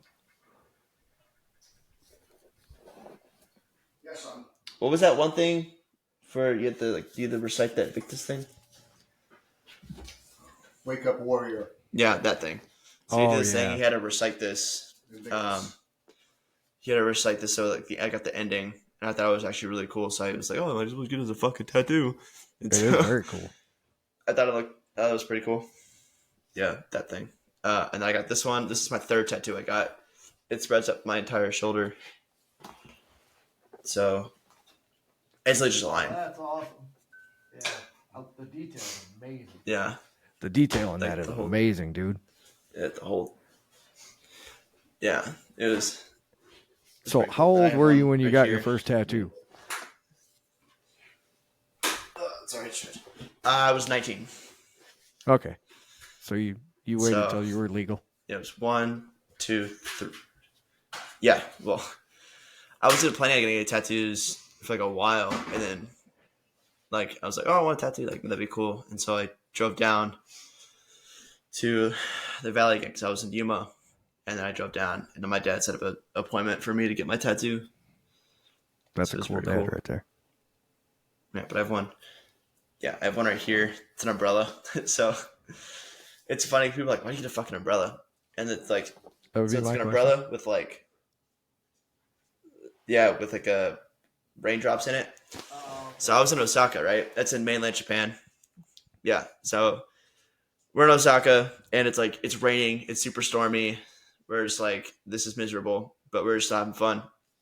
So me and my buddy, we had umbrellas. We were walking, right? And so I don't smoke. Like I don't. He used to smoke cigarettes. So like we're just walking to his umbrella. He's got a cigarette, holding it, and he has a coffee. So we're walking down to go to this building, like this big, like it's like the Umeda Sky building. It's like one of those like it's like super famous things where you can see like look out. Sorry, my sister's trying to call me. No, you're You just like look at shit, and it's just like you see the whole skyline of Osaka, which is cool. that's awesome. So we're going there, and then he he accidentally tips his umbrella. It goes inverted, and he drops a cigarette and he spills his coffee on himself. And I thought that shit was really funny. So I was like, I'm gonna get a tattoo of that because that shit's fucking funny. That's awesome. So there's a story So, behind it. you It get- means you something get the to same you. It thing. makes you laugh when you see it. Yeah. That's awesome. I love it. Yeah, because he has it on his arm. He has an umbrella with rain under it and a guy holding a cigarette. So Sweet, man. So That's it's, totally it's, cool. it's a pretty cool one. Yeah. And then what's that? So then I have these ones. So it's obviously the state of Arizona. This is my favorite place in the world. So, you know, I had to get it. It's I one need of my something. favorite places too. Yeah, has to be. It's a spider. I just got it one day. I was DDing and everybody wanted tattoos, and I was like, okay, so I got this spider tattoo, and it was like $20. That's the only one I can't have because I got But- arachnophobia. I'd look down at my leg every time and go, oh. Just like I'd be smacking my fucking leg all the time. this one. This is the northern nautical star. It means that you went on a deployment and you came back because you knew like where like the northern star was type thing. Okay. Like the sailor's tattoo. So that's This I got my specific to godbrother sailors. Trey. Yeah, so it's specific to sailors, but when you're on like your deployment, you rate certain tattoos. Like I'm gonna get 2 going down here. They're called it's like sparrows, but they call them swallows. Okay. And it's like if you get one of them, it means you traveled 5,000 nautical miles. You can get another one, which you traveled another 5,000. So you only rate 2. So you can only tattoo only 2 on your body. Okay. So by 2 deployments combined, I went like 15 to 20,000 nautical miles. So I rate them. So I'm gonna get them because they look So cool. So I now actually- going I forward, actually like have like an actual like so now going forward, when you see somebody else with those same tattoos, you know exactly what that person did, what they mean. See, I would never know what any of that shit Yeah. means. That's awesome, dude. Now we all know what it means. I think. well that's if it's like it yeah, or if it's like some fucking weird ass like 19-year-old like college student with like a sparrow tattoo. I'm like, dude, obviously I'm not one to like be like, oh, you can't get the tattoo, but I'm just like, well, did you really know like what it means type thing? Right. Like obviously I have random ass tattoos, but they all like mean something to me. correct. Yeah. Like, you know. So if I see like a sparrow tattoo or I see like the nautical star, I'm like, oh, it's pretty cool. But I was like, you're obviously way too young to even like do any of this stuff. So I was like, ah. But to each his own. I mean, you can do whatever the fuck you want in your body. I don't care. No, I know where But you're coming from. To me, it means certain things. Yeah. Yeah. I don't think anybody, there's plenty of shit to put on your body. You should never put something on there. Like I would never tattoo that star you have on your leg on my body because I haven't done that. It wouldn't mean something to me. And it should offend somebody like you. That's what I'm getting at. I know that, you know, in your heart of hearts, you'd be Yeah. offended, but you wouldn't say that to that person, but it should be offensive to somebody when they haven't, Right. No. you haven't earned that, you know? I'm a when- very like nonchalant person. Like I'm not really out there to be like, I don't call people out because I'm not like afraid of confrontation type thing, but I'm like, We have that in common. if you're like doing some shit and I'm just like, I kind of like stay in my own lane. I'm just like, Yes. no, do your thing. I don't care. But if it directly involves me, then we're going to have a problem. So it's like, you know, You and I are 110% on the same page because I always tell people as long as you don't care what I'm doing, I don't give a shit what you're doing at all.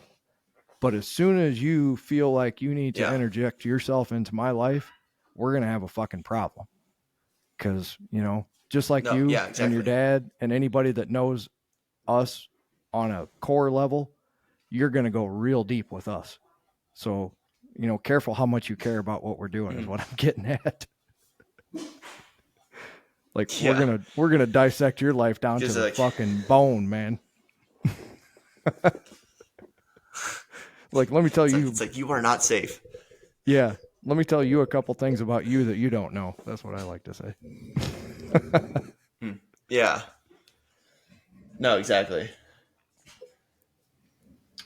But the last one I guess I have is this one. It's in kanji. It's I'm guessing I that's got it one day. Japanese. I was just like, fuck it. I mean, yeah. So it's Okay. the Japanese language. It's kanji, Okay. and it's a really fucking stupid tattoo. But I thought it was funny, so I got it because I was like, I Stupid want how something that's so? like Japanese before I got this one. So I got well because of what it means. I got this one a whole year before I got this one, and it means even monkeys fall from trees. I guess there's like some meaning behind it, but it's like a dumb saying, I guess. It's still fucking funny. I don't give a shit. Because it's like, You I got know. so okay, so you got a little humor on your body. Yeah. There's nothing wrong with that. Made me laugh. Yeah, and like Japanese culture, I guess it's like that's their saying of like, I guess it translates to English is like, even though you fail at something, like you're still gonna get back up and do that same thing. Like if you like say like in the gym, for example, you fail a lift, you're still gonna get up the next morning and go try the lift again.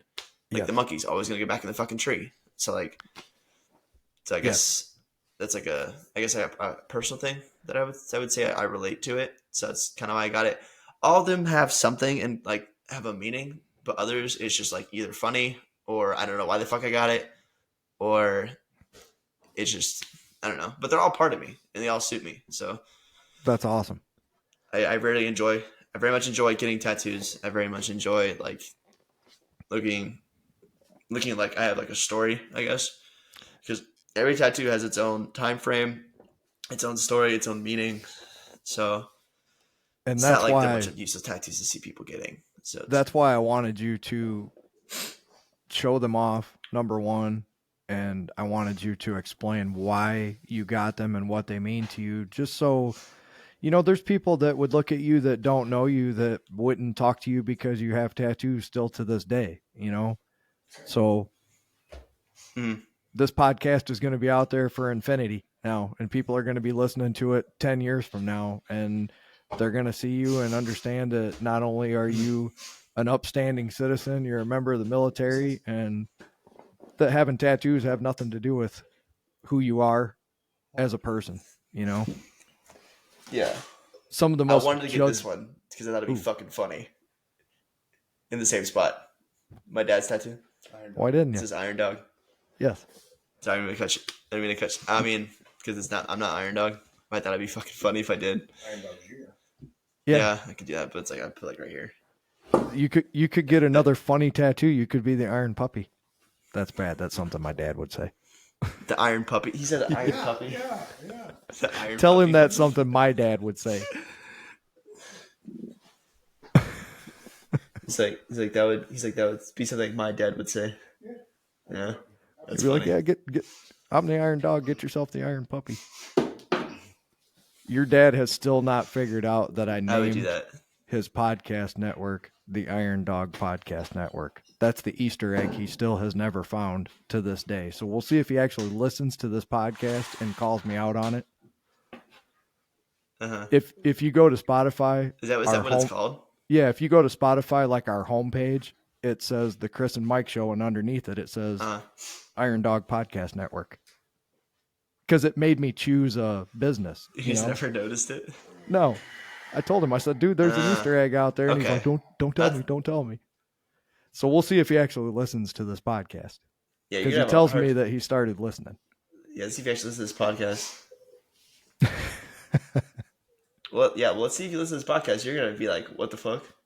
Not I can say what it is, but you're gonna be like, "Really?" Because it's just there.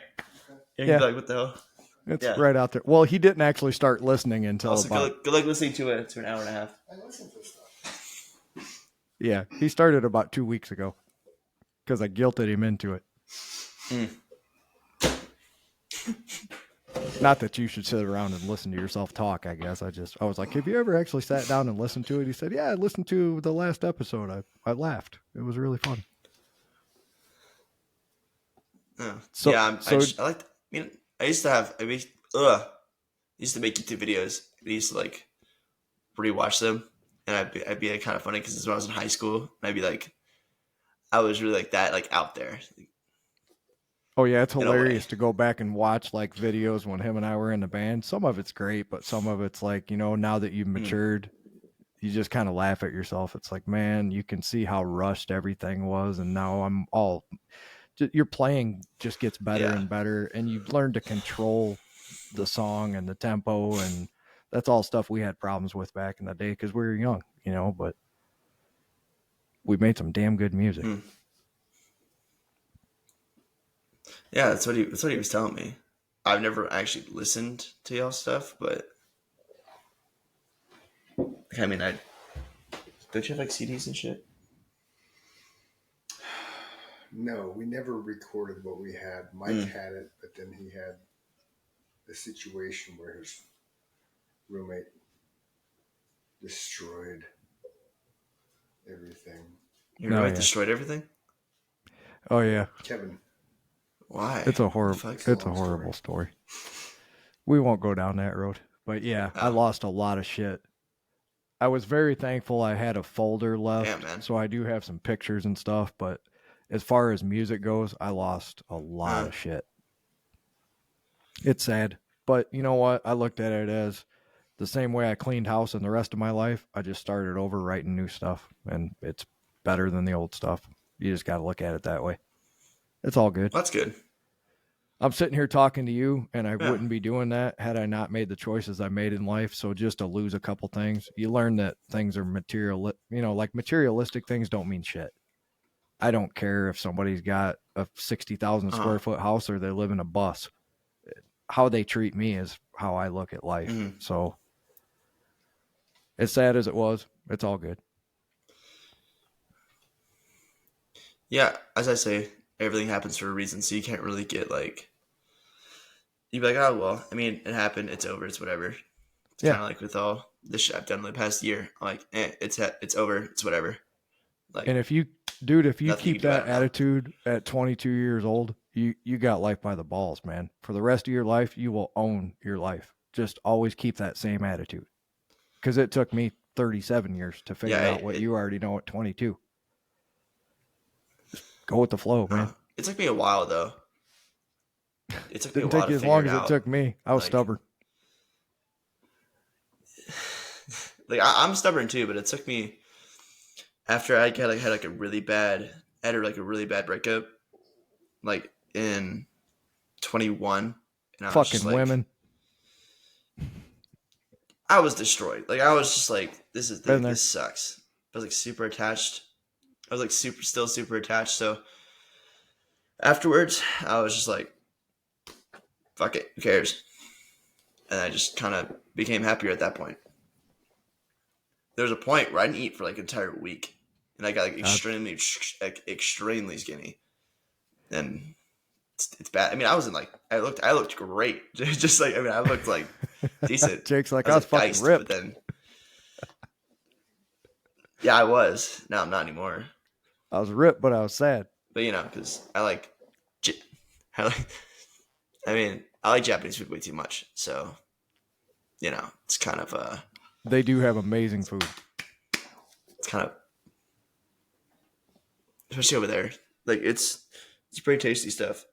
But I'm starting to get like a healthier weight back. And, like, I actually just cutting down a bit. I actually just had Japanese for the first time probably 2 years ago here, obviously, but one of my friends took me to a restaurant up in Michigan, and it was really good. I was skeptical going in there because I had never had it, but man, I left being a huge fan of their food. I see why you say that. It's all fresh and amazing. Yeah, it's pretty tasty stuff. Yeah, I don't like sushi though. That's another thing I don't like. I've never had sushi. That shit's weird. Yeah, I'm with you. See, we agree on a lot of stuff. This all worked out very well. Okay, good. You and I are kindred spirits in a lot of ways. That's just fucking weird.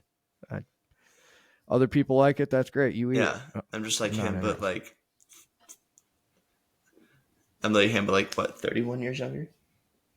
I'm 53 or 22. Yeah, 30, like about 31 years younger. It is kind of odd because talking to you is tattoos, very much like talking to the 22-year-old version of him. I remember him at 22 or 23. Oh yeah. Oh yeah. Really? That's about when we met. Because I was only like 20. I Oh, wasn't okay. even old enough to get in the bar when we started the band. Mm. I moved to Phoenix when I was 19. Damn. I met him when I was 20 or 21. Yeah, so he was 23 maybe. Yeah. He's always been the same person. Okay. Well, yeah. Yeah, that's what you tell me. He'd be like telling like stuff like him in like high school with like, well, I call him my uncle, but Todd. Oh yeah, he came to all our you know shows. Todd. Okay, yeah, cool. So, oh, really? He came to all you guys' shows? Yeah. Oh, what the hell? Oh yeah. Yeah, so like I call him my uncle because he's like the closest thing I have to one. Yeah, he videotaped a lot of our About the one shows. in Pennsylvania because he's not really my uncle. Damn, what a homie! Really videotaped like a lot of y'all's shows. Damn. Yeah, see back in I the was day, actually supposed to hang out with them. I think in a couple days. Jake, we had to have this thing. Your dad was like the fucking bomb diggity back in the day because he had a fucking camcorder. Nobody had cell phones, you know. Mhm. And if you had a camcorder, Yeah. you were like upper echelon because they were expensive and not very many people had one. So it was a big deal for us to be able to record our shows. I know that seems silly to people nowadays It's because gotta go back everybody to the can fact. use their cell phone, but back then that wasn't an option. There was no internet. Oh shit! Oh. They just do this. Yeah. They just do this and just like upload it. Yeah. And now, I mean, I did have like a camera and a camcorder back in the day. You know, like I wasn't always like with this. I had like my own little camera. I had my own little handheld little Sony. That's awesome. So I feel like him and I are a lot of the same because we like to be like out there and like on camera and like talking and stuff, and that's where I kind of got like a lot of my confidence to go like actually upload shit and like just really just not care what like people think about like stuff I upload. Yeah, I mean, see, now I have he to have a gave me filter. the But, like once I confidence get to out do on this. 27, like I am, yeah, like whenever I get out of the military in 27, it's just everything just go bah, bah, bah, bah, bah. Like I don't care. That's awesome. It's just to backtrack. The military is great and all, but I'm ready to get. I'm done. I'm good. So The grass is not greener. Getting all this shit paid for. I'm going to It's not. I'm gonna let you tell everybody where you're going next, and I gotta piss like a racehorse. I'll be back in 30 seconds. Tell everybody you're going to wherever. Okay. I'll be right back. Okay. All right. Sounds good. All right. Well, people. Now I'm by myself. April 10th. Check it at Drill and Church School, San Diego. Graduate July 3rd, and after that I stay in San Diego for 3 years. So like from like I think July and then until like July of like 27. July of 24 I graduate. July of 27, 3 years. I will be over there. So yeah, but I need to send a text real quick because I've been leaving so much. I haven't talked to anybody in 2 hours. Yeah, but like it's nothing really special. It's just going. I'm just going to this one thing and doing this thing for 3 years, and then I'm done.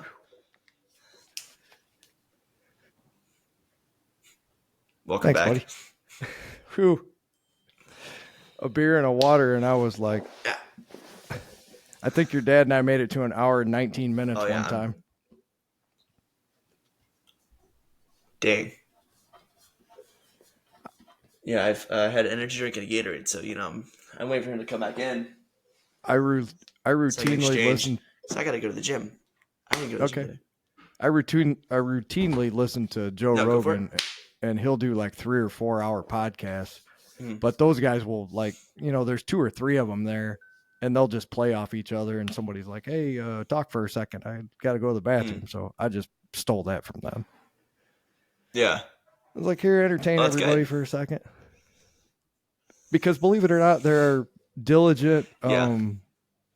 what do I want to call them? Subscribers who listen every Monday morning and Wednesday morning and whenever they do. But there's a lot of people looking forward to this particular episode because the girls think you're cute and the guys want to know about your tattoo. So it was a win-win. Well, that's good. Everybody that I showed your picture to, all the girls were like, "Oh my God, he's so cute," and all the guys were like, "I got to know about that fucking tattoo." So we're gonna get everybody to tune in and check it out. Get the numbers of like some of the ladies. Slide them my way. Yeah. Unfortunately, they're probably closer to my age, Jake, and I'm not sure you'd want to go down that road. Yeah, you never know. You never know. You know what? It's quite all right. I kind of like the older ladies. It's quite all right. Your age.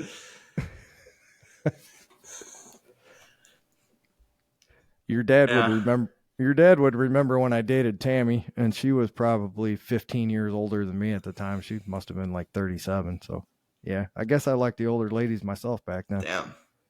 Yeah. I go around the same age for me, I think. As of recently, for like the last 2 years, I haven't dated anybody. So, you haven't thought about hooking up with any of the after my last women? one. No. It's not no your point, thing? man. It's just kind of. No. I'm just kind of here. Just do my own thing. I don't want to get like distractions from like stuff I want to do. That's smart.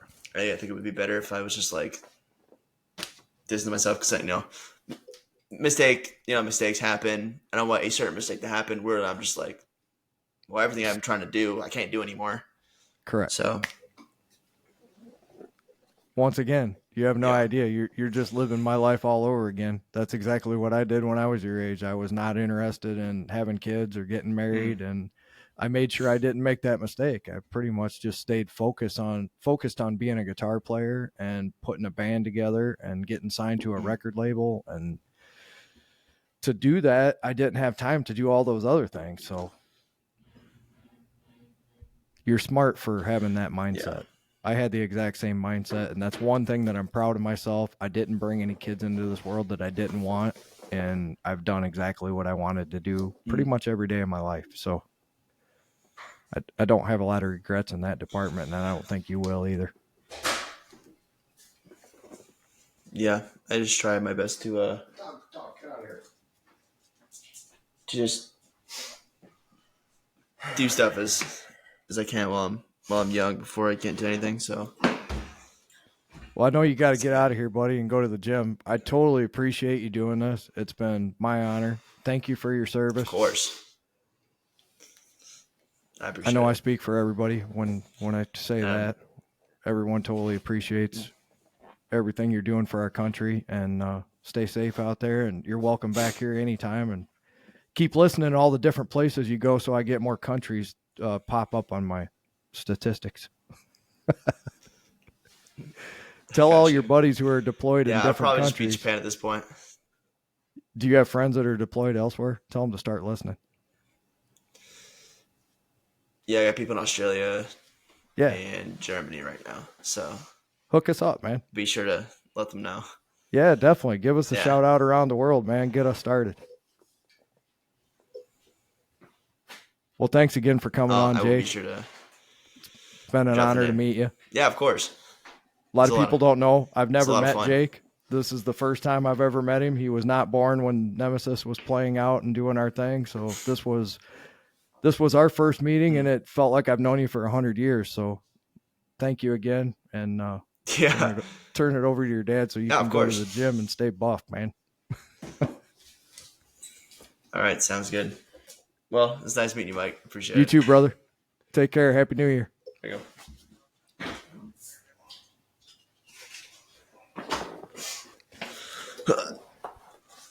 Wow, the headphones are so warm. I know.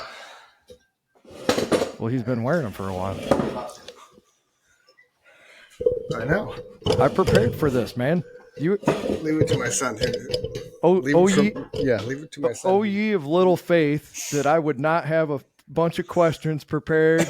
Chris, ladies and gentlemen, Chris was like, he cannot possibly have any kind of questions prepared. He probably went out there and smoked the Mary Jane, and he's just sitting there going, I don't know what to say. I had my shit together, man. I think that was a fantastic interview. I never had a single doubt, my friend. Dude, I was just surprised that you had him engaged as long as you did. I had him from the very first question. He said, "Wow, that's a really good question." That's so right, I was like, on, dude. "I Good prepared for this, Jake." Good job. He did amazing. He's a fine representation of everything you would hope for in a parent. Oh, 100%. He was a pleasure to talk to, and he was very articulate, and I think people are going to enjoy his adventure from being a high school graduate to where he's currently going today. He had to cover my ass while I went and took a piss, so I said, tell people about where you're going in San Diego, please. I'll be right back. That's awesome. So thank you for you. I know you didn't allow him to do it, but yeah. Thank you for loaning us Jake, and it was everything I hoped for and more. It was way more than I expected. So, ladies and gentlemen. So should we wrap it all up now with the Chris of the Chris and Mike Show is actually back on the show. Welcome back. We're going to get him a better setup so he can have multiple people at the same time. I will just send you mine when I get my new setup. That'll give me a reason to upgrade sooner. Because I got some plans for bigger and right on. So do you want to wrap things? Okay. So you want to wrap it up with our top 11 reasons to subscribe to our podcast? Yes, sir. I have my list ready. All right. So he has your list. And so you get the fact that you're the bold numbers, right? I am the bold numbers, ladies and gentlemen. Yes. I remember. You are the bold numbers. So again, this is one of those little weekly things we're going to do. We're always going to have the top 11 reasons for something. And today's is the top 11 reasons to actually subscribe to our podcast. Number 11. And why is it the top 11? Because musicians turn it up a notch. Correct. This is Spinal Tap. Number 11. Because we asked you to. Right? I think that's very just direct. Number 10, because it's always on a Tuesday and we love Taco Tuesday. We do love Taco Tuesday. And just a little ad lib here. I'm very depressed because my current Mexican joint is closed until January 9th. I'm bummed out. Number 9. Wow. Because we have guests come on the show sometimes. We hope to have more, but yes. Right. You might. Yeah. Like we had an inanimate object guest last week, which was Cardboard Cutout Jake. And then we actually delivered the living, breathing human being, Cardboard Cutout Jake. We did. Live on the podcast. Slash the cardboard. Right. Live on the podcast. Number 8, because Mike wanted to have a podcast. Fair enough. I would probably add in there that because Mike wanted to get paid to have a podcast. But, yes. Right. And number 7 coincides with number 8 because Chris agreed to be part of the podcast. And what Chris does succeeds. So we should probably succeed. Well, hopefully.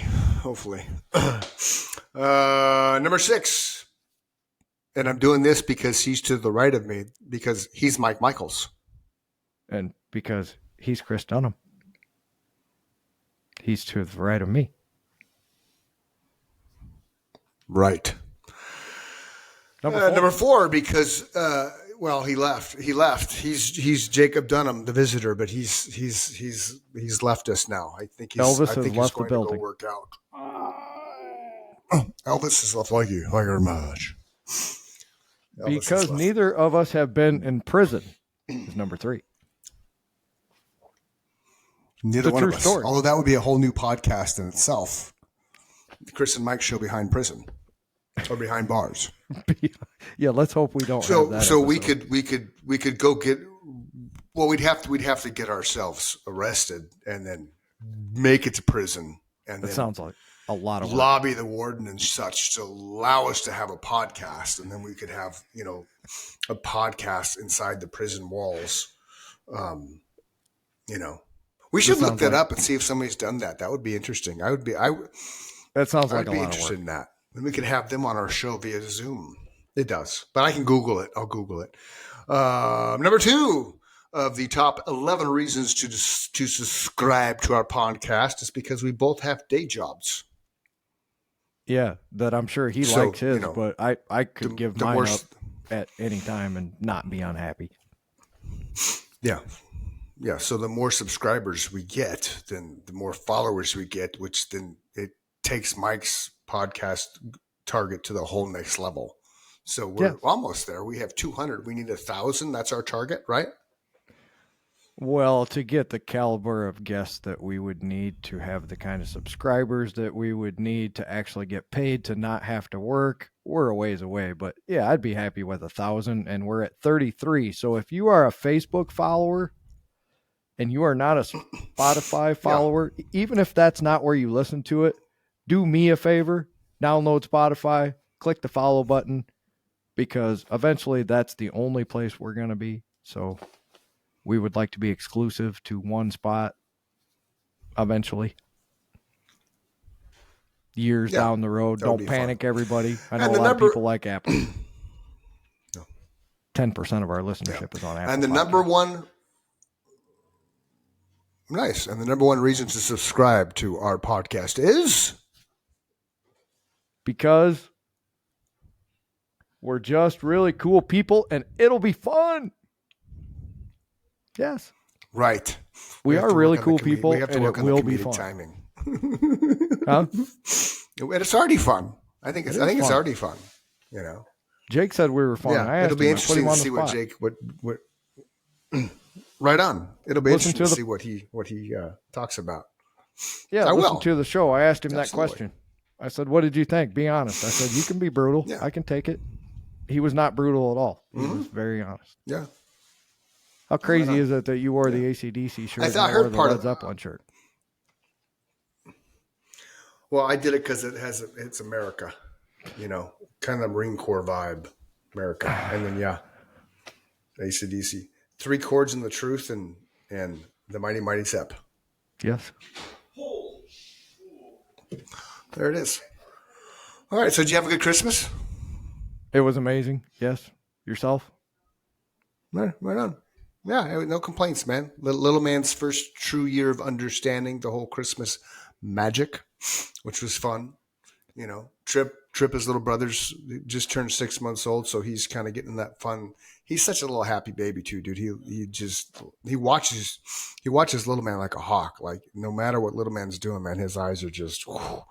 He's gonna little man's gonna be his hero forever. Just That's awesome. He's so he's so captivated by whatever little man does. It's cool watching him in the same room because one of us has to be holding Trip, obviously, and he's just, his head's on a swivel, man. Just, where's little man at? Where's little man at? And little man's really good with him, which is cool. So there's that age gap that you kind of worry about 4 and 3.5 years, but he's cool, man. He's good with him. He's embracing being fun. the big brother. It's fun. It was fun.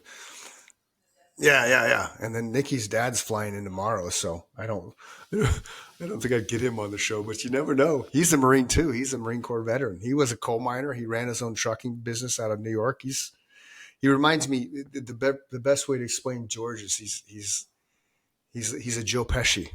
Like you remember Joe Pesci from Goodfellas? That's the kind of yeah. Not as short as Joe and but yeah. Well, here's the deal. I don't go back to work till January 2nd. So if he would possibly do that, all you got to do is call me up, man. I'm free until next Tuesday. Okay. I have nothing going on. The only day that I'm going to be gone is tomorrow. Right on. Okay. So Thursday, Friday, Saturday, Sunday, Monday, I'm free. This week. That sounds amazing. Okay. I love people like that. Joe Pesci characters. Yeah, he's cool, man. He's a good dude. He's a good guy. We'll say something to him, and then we could put one in the can, and if we ever needed a week off, we could drop that episode. Yeah. We probably shouldn't be telling everybody our plans while And we're if not, recording. we shouldn't tell anybody that stuff, you know. What you just heard. Yeah, forget what you heard. Rewind. It's like There when you you're go. sitting on a So, jury all right, and they this- say disregard everything you just heard for the last 15 fucking minutes. That always makes me laugh. Right. How am I supposed to do that? Right. Because you can't unhear it. Like Nikki and I are watching Suits. We're like in the sixth season of it. I There's love 9 Suits. total. Yes. And there's some of that. Yeah, right. It's episode 11, season 6. So Jessica just left. Okay. She just left the forum. So that's where I'm at. You Awesome. know, I think some of it's kind of, a stretch, but it's a good show, man. It's fiction, Chris. It's fiction. It's You a good got to show. just roll with it. Oh, that's true. That's true. We got to do one time. We need to have a show. I'm gonna save this for the next show. This is a teaser. Next show we're going to talk about.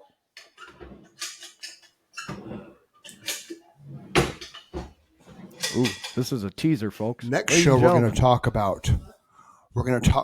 Next show we're going to talk about this, and the reason we're going to talk about this is that I can't see that. I What is it? connected. It's my book. Oh, the one you're supposed to send me a copy of. Yeah, now I see it. Yeah, back. Yes, I'll get you a copy. We're going to talk about this because Charles, aka Chuck, his wife couldn't sleep and Googled him, and lo and behold, this popped up. So we'll save that for next episode story. Ooh, I like teasers. Tomorrow. All right. I don't know. Mom's doing some burger place today, but I can't do it today, obviously, because we talked about stuff earlier. I don't know what he's talking about because I have Doing headphones. some burger place today. I was thinking about taking you to Fifth Street Burger. Who's doing tomorrow? Grandpa gets here. Okay. Yeah. Let me go. Well, yeah. I want Fifth Street Yeah. Burger. Yeah. Bye bye. Bye, Jake. Thank you Okay. again. Up on a plane. I've never been there before. I yelled when at I him was, like he could hear me. When I was doing some, when I was doing some photo snagging and video stuff, I posted up on Instagram, which you got to turn your Instagram into the show. You need to just make an Instagram because I can't figure that It came shit out. across. Just make one. It came across my feed. Well, I don't want to make one attached to mine, so we'll make one attached to yours because I can make mine one already attached has to one mine. attached to it, and then I got hacked. Oh, Yeah. okay. I see what you're. I Because see mine what was you're asking hacked, me to and do. I don't. So good.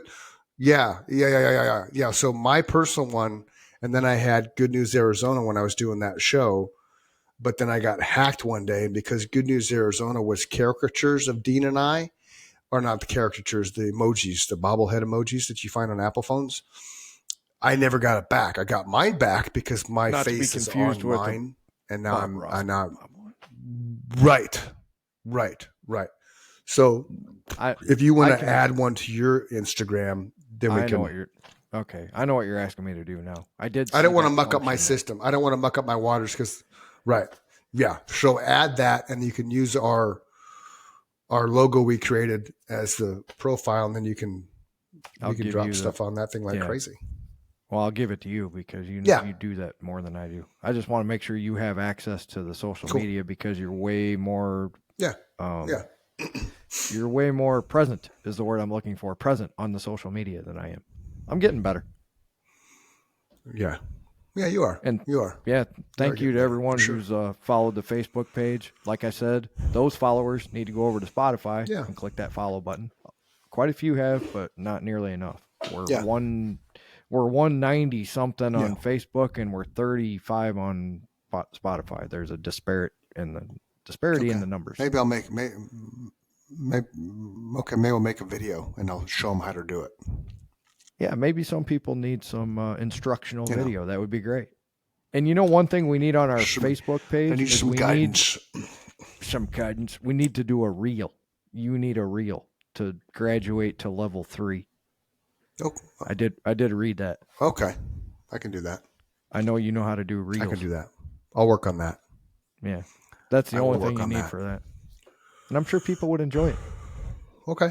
Well, All right, cool. So let's sign off on this, and then you're going to show me how to make all this stuff usable on a daily basis. Yes. Okay. So, ladies and You know what I'm talking gentlemen, about? We thank talked you about for- that before. yes, Yeah. I got you. Ladies and gentlemen. Thank you for tuning in. We never did say this is episode number 9. This is season 1, episode 9, the United States themed show, thus Lady Liberty.